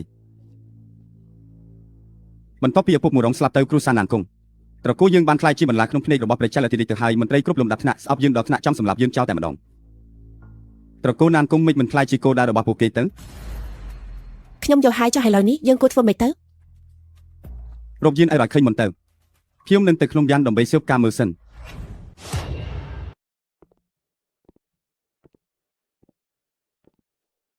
ឆ្លងផុតផ្លូវមីទៅយើងក៏ជិតដល់គោលដៅហើយណា សួរអើតាមបងមកអូនលំបាកច្រើនហើយ មើលលោកនិយាយទៅប៉ាសៀនខ្ញុំធ្វើបែបនេះក៏ដើម្បីបានជួបបងប្អូនជីដូនមួយខ្ញុំឲ្យបានឆាប់ហើយសំសឹកឲ្យឪពុកខ្ញុំដែរ អូនហៅបងថាអាដៃវិញទៅបើអូនហៅបងថាប៉ាសៀនបងមានអារម្មណ៍ថាចម្លែកមិនដឹងទេ ខ្ញុំត្រូវតែសំសឹកឲ្យលោកគ្រូនិងឪពុកខ្ញុំឲ្យបាន សួរអើ ពេលខ្លះអូនគួរឲ្យស្រឡាញ់ណាស់តែពេលខ្លះទៀតបងបែរជាគិតថាអូនគួរឲ្យខ្លាចទៅវិញ បើលោកបានឃើញក្រុមគ្រួសារខ្លួនត្រូវគេសម្លាប់ទាំងភ្នែកស្រស់តែលោកគ្មានវិធីសំបីតែបន្តិចសោះនោះបានត្រឹមតែធ្វើជាឈួតលីលីទៅវិញអារម្មណ៍បែបនោះលោកមិនអាចយល់បានទេ សួយអើអារម្មណ៍របស់អូនបងយល់ហើយ បើលោកពិតជាយល់ពីខ្ញុំមែននោះលោកគួរតែរកឃាតករដែលសម្លាប់ឪពុកខ្ញុំឲ្យឃើញឆាប់ហើយសំសឹកឲ្យគ្រួសារខ្ញុំទៅធ្វើជាអគ្គរដ្ឋក៏លើឆាឲ្យបានល្អហើយស្វែងរកសុខភាពជូនប្រជារាស្ត្រទៅខ្លាចជាស្ដេចតរងរឿងមួយអង្គទៅ សួយអើអូនខ្ញុំធ្លាប់ប្រពៀបមួយជេរថាទឹកផ្លាពេកគ្មានត្រីរស់នៅបានទេទឹកផ្លាពេកគ្មានត្រីទេណា សំដីនេះមានន័យយ៉ាងណាទៅ ទឹកអូននោះដូចជាប្រទេសដូចស្អីចឹង បងចង់មានន័យថាត្រកូលណានគុំត្រកូលមរងនិងមេតុកធំសឹកតែជាត្រីធំនៅក្នុងទឹកមីមែនទេ បើជួបនឹងស្ដេចដែលឆ្លៀសវៃមួយអង្គនោះកម្លាំងទាំងអស់នឹងរួបរមគ្នាហើយអាចរក្សាសន្តិភាពបានមួយរយៈតែបើប្រទេសជាតិវង្វរទឹកផ្លានឹងខ្លាយជាទឹកល្អហើយប្រជារាស្ត្រនឹងរងទុក្ខ គប់លាជ្រងទាំងអស់អំណាចស្ដេចគឺធំជាងគេ គឺស្គលនៃអំណាចស្ដេចដ៏ខ្ពង់ខ្ពស់គឺគ្មានអ្វីក្រៅពីការរួមបញ្ចូលគ្នារវាងអំណាចនិងផលប្រយោជន៍នោះទេ មានន័យយ៉ាងម៉េចទៅ អំណាចស្ដេចអំណាចយោធាអំណាចនាយករដ្ឋមន្ត្រីនិងត្រកូលអភិជនអ្វីទាំងអស់របស់ពួកគេគឺវិលជុំវិញផលប្រយោជន៍តែប៉ុណ្ណោះបើមានការផ្លាស់ប្ដូរភ្លាមអ្វីទាំងអស់នឹងត្រូវរៀបចំឡើងវិញទាំងស្រុង បើការបែងចែកផលប្រយោជន៍មានបញ្ហានោះប្រកាសជានឹងបង្កឲ្យមានប្រតិកម្មជាបន្តបន្ខាន បើនៅក្នុងវាំងខ្ញុំប្រហែលជាមិនអាចយកបានច្រើនដល់ថ្នាក់នេះទេមួយជីវិត ខ្ញុំឃើញថាបងបានផ្លាស់ប្ដូរច្រើនណាស់ សង្ឃឹមថាវិញ្ញាណលោកគ្រូនៅលើឋានសួគ៌នឹងជួយថែរក្សាខ្ញុំផងណា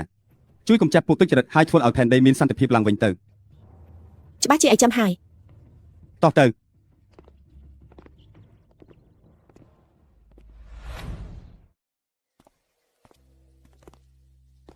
ក្មួយឈ្មោះអី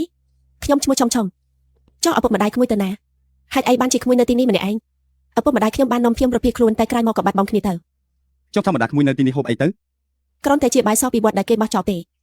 ចុះឯចាំក្មួយទៅជាមួយពួកយ៉ាងវិញទៅណា អត់ទេខ្ញុំចង់រងចាំឪពុកម្ដាយខ្ញុំនៅទីនេះ ឯងនៅមានអីហូបទៀតទេចែកគេខ្លះទៅ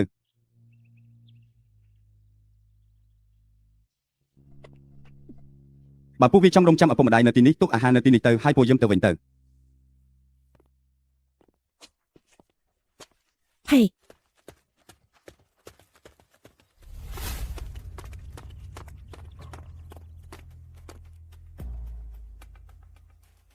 លើកមុនពួកវាសំណាងតែលើកនេះពួកវាគ្មានផ្លូវរត់រួចទេហេតុអីបានជាទីនេះស្ងាត់ជ្រោមម្ល៉េះ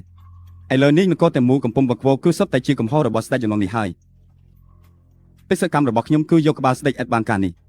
យកក្បាលទៅជួបព្រះនាងទៅគុណរបស់ស្ដេចឆ្កែនឹងក៏មិនអន់ប្រមាណដែរយើងត្រូវតែរកវិធីសាស្ត្រដ៏ល្អខ្ចោះមួយគឺត្រូវប្រើប្រាជ្ញាមិនអាចប្រើកម្លាំងបាយបានទេទូបង្គំក្រាបបង្គំកព្រះអង្គម្ចាស់ឆាប់ក្រោកឡើង បងជាដូនមួយអាយពិតជាច្រើនឆ្នាំហើយដែលខ្ញុំមិនបានជួបបង រឿងរ៉ាវរបស់ពូមរងខ្ញុំក៏ដឹងខ្លះដែរសូមបងកុំសោកសៅអី ជាតិករដែលសម្លាប់មនុស្សខ្ញុំរកឃើញហើយ តើស្ថានភាពនៅទីនេះយ៉ាងម៉េចដែរកុំតបរបស់ម៉ាអ៊ីភាគច្រើនសុទ្ធតែជាចរប្លន់ធ្វើឲ្យយើងពិបាកការពីណាស់រឿងនេះពិតជាពិបាកដោះស្រាយបន្តិចហើយស្គរចំបានបន្លឺឡើងពួកចោរប្លន់មកដល់ហើយព្រះអង្គម្ចាស់ពួកអ្នកលាក់ខ្លួននៅក្នុងមន្ទីរតបរបស់ខ្ញុំទៅបន្តិចខ្ញុំនឹងត្រឡប់មកវិញ ខ្ញុំទៅជាមួយបងដើម្បីរួមចំណែកកម្លាំង ត្រែងលោកមានយន្តអ្វីកាត់ឡើង មេថបអ្នកត្រូវតែជឿជាក់លើព្រះអង្គម្ចាស់ សូម្បីតែអ្នកខ្លាំងលេខ1នៃគោលូឆាក៏មិនអាចធ្វើអ្វីខ្ញុំបានដែរជឿខ្ញុំទៅអញ្ចឹងព្រះអង្គម្ចាស់សូមដឹកនាំពួកយើងវិលលោកទៅមុខលោកណានកងលោកចៅហ្វាយចៅមិនបានជួបគ្នាយូរហើយ រាងកាយខ្ញុំនៅល្អនៅឡើយទេចំណែកអ្នកតែស្គមទៅវិញហើយ ព្រះអង្គម្ចាស់មួយថ្ងៃរកមិនឃើញខ្ញុំក៏គេមិនលក់ដែរ ខ្ញុំមានគំនិតល្អមួយធានាថានឹងធ្វើឲ្យ លោកណានកងលោកអាចសម្រាប់បានដោយគ្មានកង្វល់ហើយលោកចាល់ឲ្យបើលោកមានវិធីល្អណាដែលអាចឲ្យខ្ញុំគេងលក់បានមួយស្រឡះលោកពិតជាអ្នកមានគុណរបស់ណានកងហាប់ធានហើយ អត់ធានទេលោកនិយាយគ្នានៅទីនេះមិនសូវស្រួលទេមកតាណា លោកចាល់ឲ្យយើងទៅនិយាយគ្នានៅកន្លែងផ្សេងបន្តិចទៅឧត្តមសេនីយ៍ចិនប៉ៃមិនយូរមិនឆាប់ខ្ញុំនឹងប៉ះកំគិតជាមួយគេម្ដងហើយតាំងពីអធិរាជជ្រុតទីខ្លួនលើកមុនមកព្រះអង្គក៏បាត់ខ្លួនតែម្ដងទៅបញ្ហានេះវាពិបាកដោះស្រាយបន្តិចហើយបានចាត់ឲ្យប៉ាជិនហូទៅតាមរកហើយនៅក្នុងចំណោមមនុស្សដ៏ច្រើនកកនេះការស្វែងរកមនុស្សម្នាក់គឺដូចជាការរៀបវងចូលក្នុងបាតសមុទ្រអញ្ចឹងតើវាងាយស្រួលអាណាទៅអញ្ចឹងឯងមានវិធីល្អអ្វីទេពួកយើងត្រូវតែលបួងពោះឲ្យចេញពីរនមានគំនិតល្អអ្វីទៅប្រកាសប្រាប់ទូទាំងនគរថាឧត្តមសេនីយ៍បានឡើងកាន់តំណែងហើយពិធីឡើងក្រុមរាជក្នុងរាជធានីនេះប្រជាជនកំពុងភ័យស្លន់ស្លោណាស់ មានតែការលួងលោមចិត្តប្រជាជនទេទើបអាចយកឈ្នះចិត្តពួកគេបានមានតែការយកឈ្នះចិត្តប្រជាជនទេទើបអាចគ្រប់គ្រងគោបានល្អធ្វើតាមអ្វីដែលឯងនិយាយទៅយ៉ាងណាមិញគំនិតរបស់ខ្ញុំគឺសាមញ្ញណាស់គឺខ្ញុំចង់អង្គុយឲ្យជាប់នៅលើបល្ល័ង្កនេះការយកឈ្នះចិត្តប្រជាជនគឺអាចធ្វើឲ្យយើងអង្គុយលើបល្ល័ង្កក៏បានយ៉ាងរឹងមាំអញ្ចឹងពួកយើងគួរតែយកឈ្នះចិត្តអ្នកណាគេមុនទៅ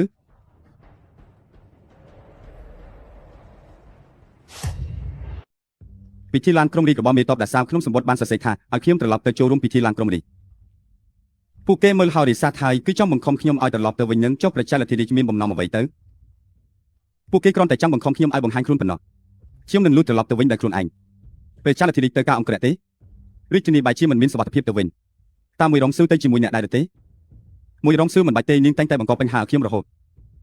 បែបនេះក៏ល្អដែរគ្មានអ្វីត្រូវបារម្ភមុននឹងចេញដំណើរខ្ញុំនៅតែត្រូវលីអ្នកសិន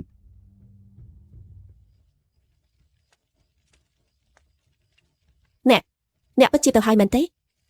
ខ្ញុំគ្រាន់តែចេញទៅមើលបន្តិចប៉ុណ្ណោះ អ្នកកុំកុហកទៀតអីខ្ញុំល្អហើយ អញ្ចឹងតើអ្នកមានយោបល់អ្វីទេ ខ្ញុំមានយោបល់អីទៅអ្នកទៅម្នាក់ឯងក៏ល្អដែរគ្មានអ្វីត្រូវបារម្ភអីណា ជប់គុំខិនអីខ្ញុំទុកអ្នកនៅទីនេះគឺមានប្រយោជន៍ណាស់ អញ្ចឹងតើយើងអាចជួបគ្នាវិញនៅពេលណាទៅ គុំបារម្ភអីឆាប់នេះហើយ អញ្ចឹងក៏បានខ្ញុំនឹងរងចាំអ្នកតែឯងត្រូវប្រយ័ត្នឲ្យមែនទេណា គុំបារម្ភអីខ្ញុំនឹងត្រឡប់មកវិញឆាប់នេះខ្ញុំធានា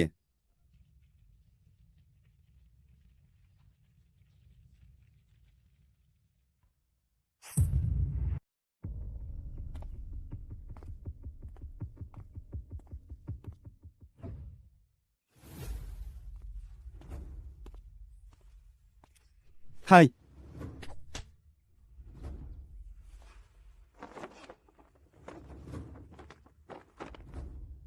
អូហើយ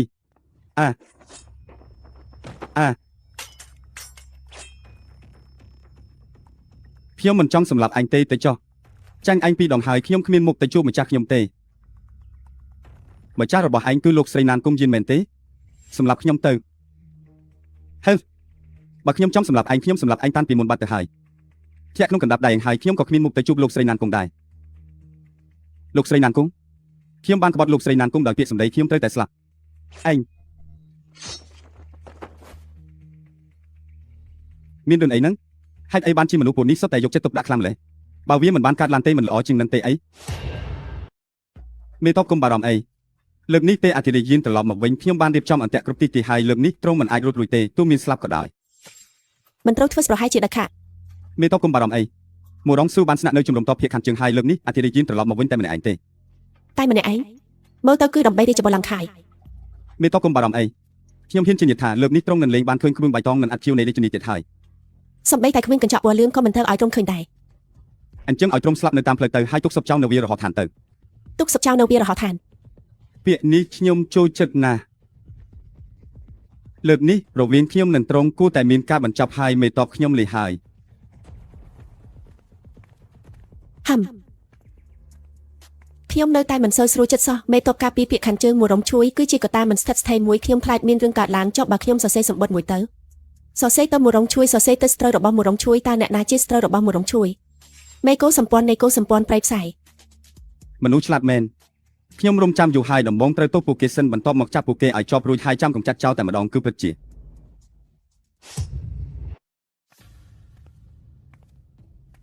មេតបដាសាវ លោកមហាប់លើកស្អុយឲ្យលោកខ្វល់ខ្វាយពេកហើយនៅទីនេះទាំងក្នុងទាំងក្រៅបើគ្មានឯងទេការងារច្រើនណាស់ក៏មិនអាចទៅរួចដែរណា ការដែលបានបម្រើមេតបជាកិត្តិយសរបស់ខ្ញុំបាទណាស់ នេះមិនយូរទៀតទេឯងត្រូវបដូរពាក្យហើយតើមែនទេ ការដែលបានបម្រើព្រះអង្គម្ចាស់ជាកិត្តិយសរបស់ខ្ញុំបាទណាស់ មានជំមួយនេះយើងចង់ប្រាប់ឯងបន្តិចណា សូមព្រះអង្គម្ចាស់ត្រាស់បញ្ជាចុះ ឯងដឹងទេថាធៀបកលេខ1របស់នគររាជនេះគឺបាធានហួរនោះណា ខ្ញុំបាទពិតជាធ្លាប់បានយល់ខ្លះដែរ អធិរាជនឹងត្រូវស្លាប់ក្នុងកណ្ដាប់ដៃមនុស្សម្នាក់នេះហើយ ព្រះអង្គម្ចាស់ព្រះអង្គមិនមែនជាអធិរាជទេឬអីចុះមិនអាចមានអ្នកណាមកធ្វើឃាតបានទេឬ លោកមហាប់លើកស្អុយឲ្យយូររំលឹកឯងដោយចិត្តល្អទេណារឿងនេះធ្វើឲ្យឯងអស់ចិត្តសង្ស័យទៅ ព្រះអង្គម្ចាស់ចិត្តរបស់ខ្ញុំបាទតែងតែដើរតាមព្រះអង្គជានិច្ច បើដូច្នោះក៏ល្អហើយពិធីឡើងក្រុមរាជរបស់យើងមិនអាចមានកំហុសបន្តិចបន្តួចណាបានឡើយបើមិនដូច្នោះទេយើងនឹងយកក្បាលឯងហើយ ខ្ញុំបាទគឺ កំណត់ឲ្យភ្ញៀវ នៅមានរឿងមួយទៀតឯងជួយតាមដានមើលសកម្មភាពរបស់ណានគុំយានផង បាទ ដានគង់យានលោកណានគង់ពិធីឡើងក្រុងរាជរបស់មេតបដាសាវពោពេញទៅដោយភាពមិនច្បាស់លាស់និងការប្រែប្រួលជាច្រើនយើងត្រូវតែធ្វើតាមស្ថានភាពម្ចាស់របស់ខ្ញុំក៏កំពុងរងចាំមើលដែរសូមជួយយកចម្លើយខ្ញុំទៅប្រាប់ម្ចាស់អ្នកផងអ្វីទាំងអស់នឹងប្រព្រឹត្តទៅតាមផែនការ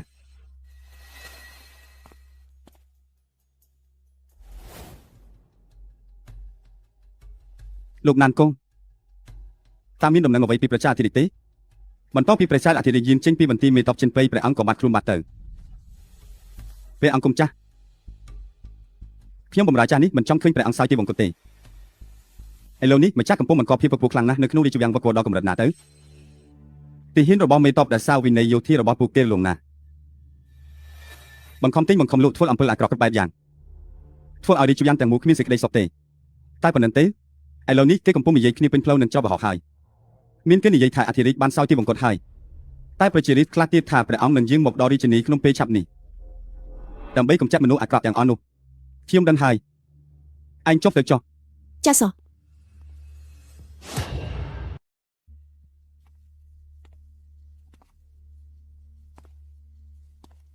នេះហើយជាផ្ទះត្រកូលម៉ងទាំងមូលសុទ្ធតែជាអ្នកស្មោះត្រង់កូនប្រុសទាំង5នាក់ស្លាប់4នាក់នៅសមរភូមិឪពុកម៉ងរងបានលះបង់កម្លាំងកាយចិត្តដើម្បីប្រទេសជាតិនិងប្រជាជនតែបែរជាត្រូវស្លាប់គ្មានសល់សាកសពទៅវិញខ្ញុំត្រូវតែរកការពិតឃើញដើម្បីសងសឹកឲ្យបាន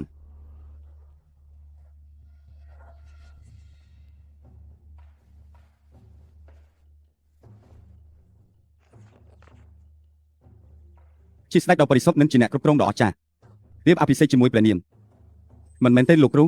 ឥឡូវនេះខ្ញុំមានសត្រូវនៅខាងមុខហើយមានតបដេញតាមពីក្រោយទៀតតើលោកគ្រូអាចខុសហើយមែនទេអ្វីដែលគ្រូឲ្យឯងគឺគោលការណ៍គ្រឹះសម្រាប់អ្នកមានគុណធម៌ដ៏អស្ចារ្យដែលបង្កើតបាននូវមហាអំណាចដ៏រុងរឿងអស់កន្លប់ជានេះវាមិនមែនជាឧបាយកអាក្រក់ទេមិនមែនជាឧបាយកល្អដែរថែមទាំងមិនមែនជាគំនិតអាក្រក់ផងល្អហើយឯងត្រូវតែសម្រេចក្តីស្រមៃរបស់ឯងឲ្យបានណាដល់ពេលនោះកុំភ្លេចក្រមីណា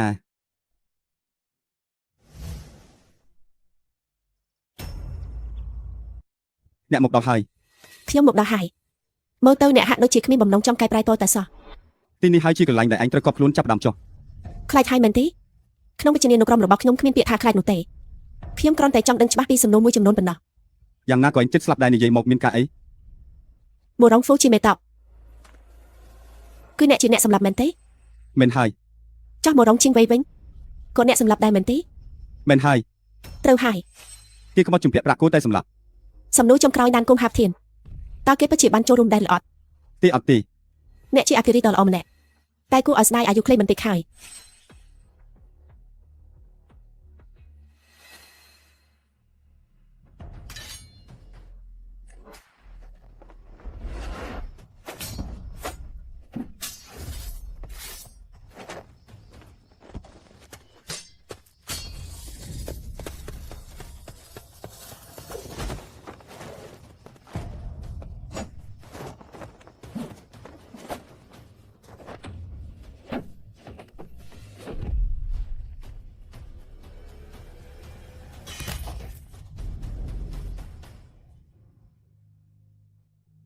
គ្រាន់តែជាអ្នកចម្បាំម្នាក់សោះហ៊ានអួតក្អេងក្អាំម្លេះ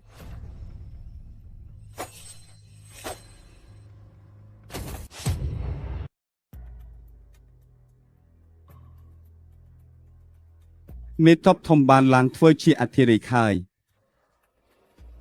ត្រកូលណានគុំឲ្យគ្រោះថ្នាក់ច្រើនជាងសំឡាងហើយលោកម្ចាស់ណានគុំសូមថែរក្សាខ្លួនផង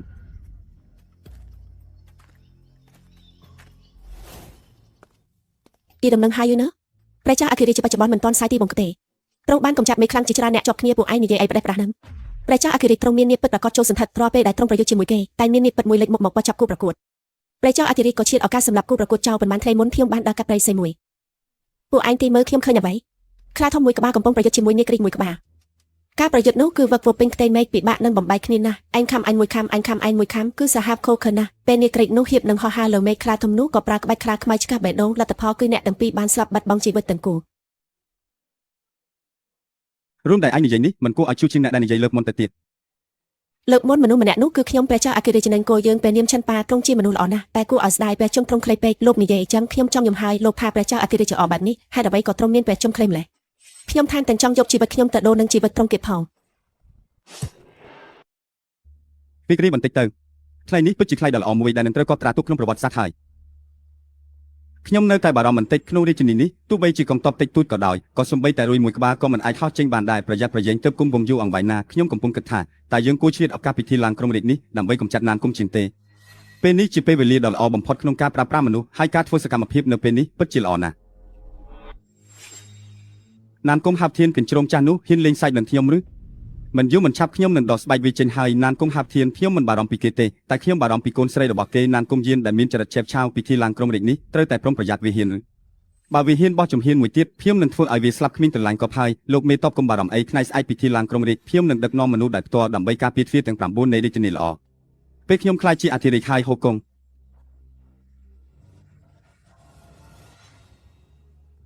ខានធានហោមានដំណឹងអ្វីទេបណ្ដោះអាសន្នមិនទាន់មានទេមិនអាចឃើញខ្ញុំឡើងក្រុងរាជដោយផ្ទាល់ភ្នែកទេគឺគេគ្មានវាសនាហើយ ទ្រង់ខ្ញុំម្ចាស់រដ្ឋាព្រំនឹងយា តាមព្រះរាជជំការព្រះចៅអធិរាជប្រកាសថាព្រះចៅអធិរាជនេងកូរ៉ាសាឆាឈិនប៉ាសៀនបានបាត់ខ្លួនជាច្រើនថ្ងៃហើយត្រូវបានបញ្ជាក់ថាបានសោយទាវង្គតហើយពុតស្នូរីកបន្តពីបតាបងប្អូនស្នូរីកបន្តគ្នាថ្ងៃនេះមន្ត្រីគ្រប់ជាន់ថ្នាក់ក្នុងរាជវាំងបានមកជួបជុំគ្នាដើម្បីថ្វាយបង្គំវត្រាជាទីស្រឡាញ់របស់អតីតព្រះរាជាគឺមេតបការពីជាតិឡើងក្រុងរាជស្នូរីកបន្តជាព្រះចៅអធិរាជនេងកូរ៉ាសាឆាអញហ៊ានធ្វើរឿងផ្ដេសផ្ដាសក្នុងរាជការពួកក្បត់ជាតិពួកអូទៀមទោះបីព្រះចៅអធិរាជបាត់ខ្លួនក៏ពិតមែនតែទ្រង់អាចនៅមានប្រជុំនៅឡើយទេពួកឯងនេះគឺបាបបរហើយស្ថានសួគ៌នឹងផែនដីមិនអត់អន់ឡើយទេមនុស្សគ្រប់គ្នាត្រូវតែសម្លាប់ពួកឯងអូវាចេញទៅកាត់ក្បាលវាទៅមនុស្សគ្រប់គ្នាត្រូវតែសម្លាប់ពួកឯងពួកក្បត់ទោះខ្ញុំស្លាប់ទៅក៏មិនលើកលែងទោសឲ្យពួកឯងដែរពួកក្បត់ជាតិពួកអូទៀមថ្ងៃនេះជាថ្ងៃល្អដែលគួរឲ្យរីករាយណាស់ក្រោយពីឡើងក្រុងរាជហើយពួកអ្នកនឹងទទួលបានតំបន់តាមគុណសម្បត្តិរៀងខ្លួនតែបើអ្នកណាធ្វើឲ្យមិនសប្បាយចិត្តនោះហើយជាលទ្ធផលរបស់វា អញឈប់និយាយទៅទោះជាស្ដីក្នុងខ្លៅមែនតែមិនមែនជាវេនរបស់ហែងដែលជាជនក្បត់ជាតិមកធ្វើជាអ្នកគ្រប់គ្រងពីនេះទេមិនងាយទេខ្ញុំមិនយល់ព្រមជាដាច់ខាតទោះខ្ញុំស្លាប់ក៏មិនឲ្យឯងសម្រេចបំណងបានដែរខ្ញុំមិនឲ្យឯងសម្រេចបំណងបានទេ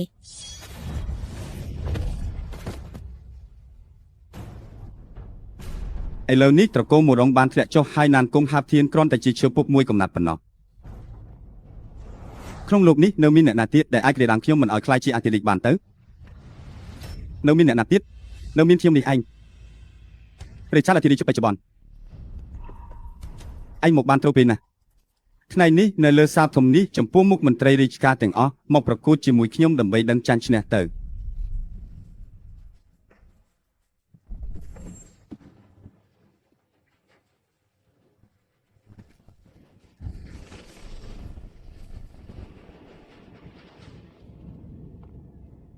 មិនក៏បែបនេះទៅវិញ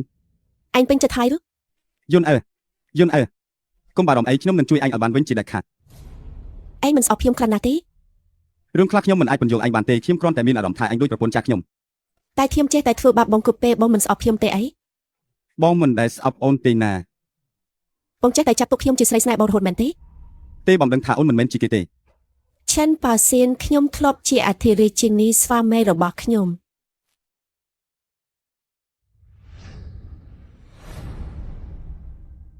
យិនអើរបស់ប៉ាកូនមិនចង់លេងពួនចាប់ជាមួយប៉ាទេអីកូនមិនមែនយិនអើទេយិនអើអើយលោកអានកូយាយកុំបារម្ភអីនឹងរៀបចំពិធីបុណ្យសពដ៏អស្ចារ្យសម្រាប់អ្នកជាមិនខាន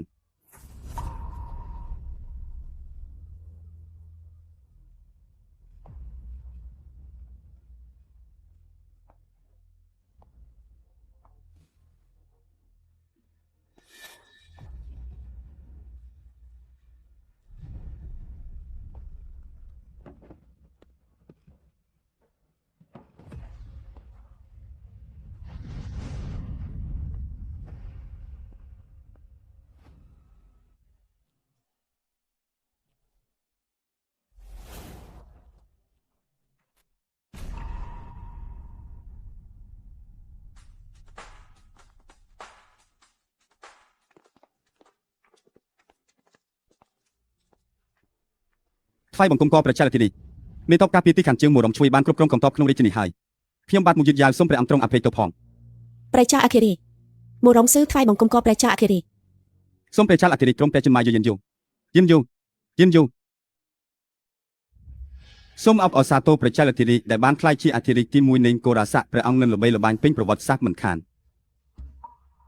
តើនេះនឹងក្លាយជាអធិរាជដ៏ល្អម្នាក់ឬទេពិតណាស់ព្រះអង្គនឹងក្លាយជាមិនខានចំណុចនេះទូបង្គំជាខ្ញុំបម្រើចាស់មិនដែលសង្ស័យឡើយអរគុណលោកជួបកុងកុងដែលបានធ្វើគ្រប់យ៉ាងដើម្បីប្រជារាស្ត្រទូទាំងកោទូបង្គំជាខ្ញុំបម្រើចាស់មិនហ៊ានទទួលការសរសើរនេះទេដល់ពេលនោះព្រះចៅអធិរាជនឹងឲ្យទ្រង់បានឆ្លងកាត់ការលំបាកជាច្រើនលះបង់កម្លាំងកាយចិត្តរហូតបានក្លាយជាមេដឹកនាំរួមនាងកោទាំងមូលព្រះចៅអធិរាជទ្រង់គង់វង្ស10000ឆ្នាំ10000ឆ្នាំ10000ឆ្នាំ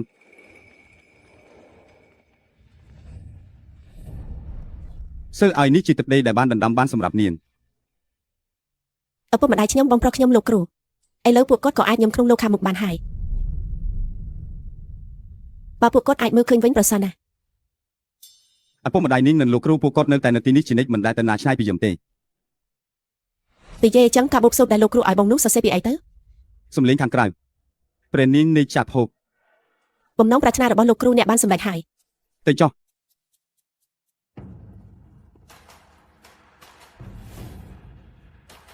ប្រកាសព្រះរាជសាររបស់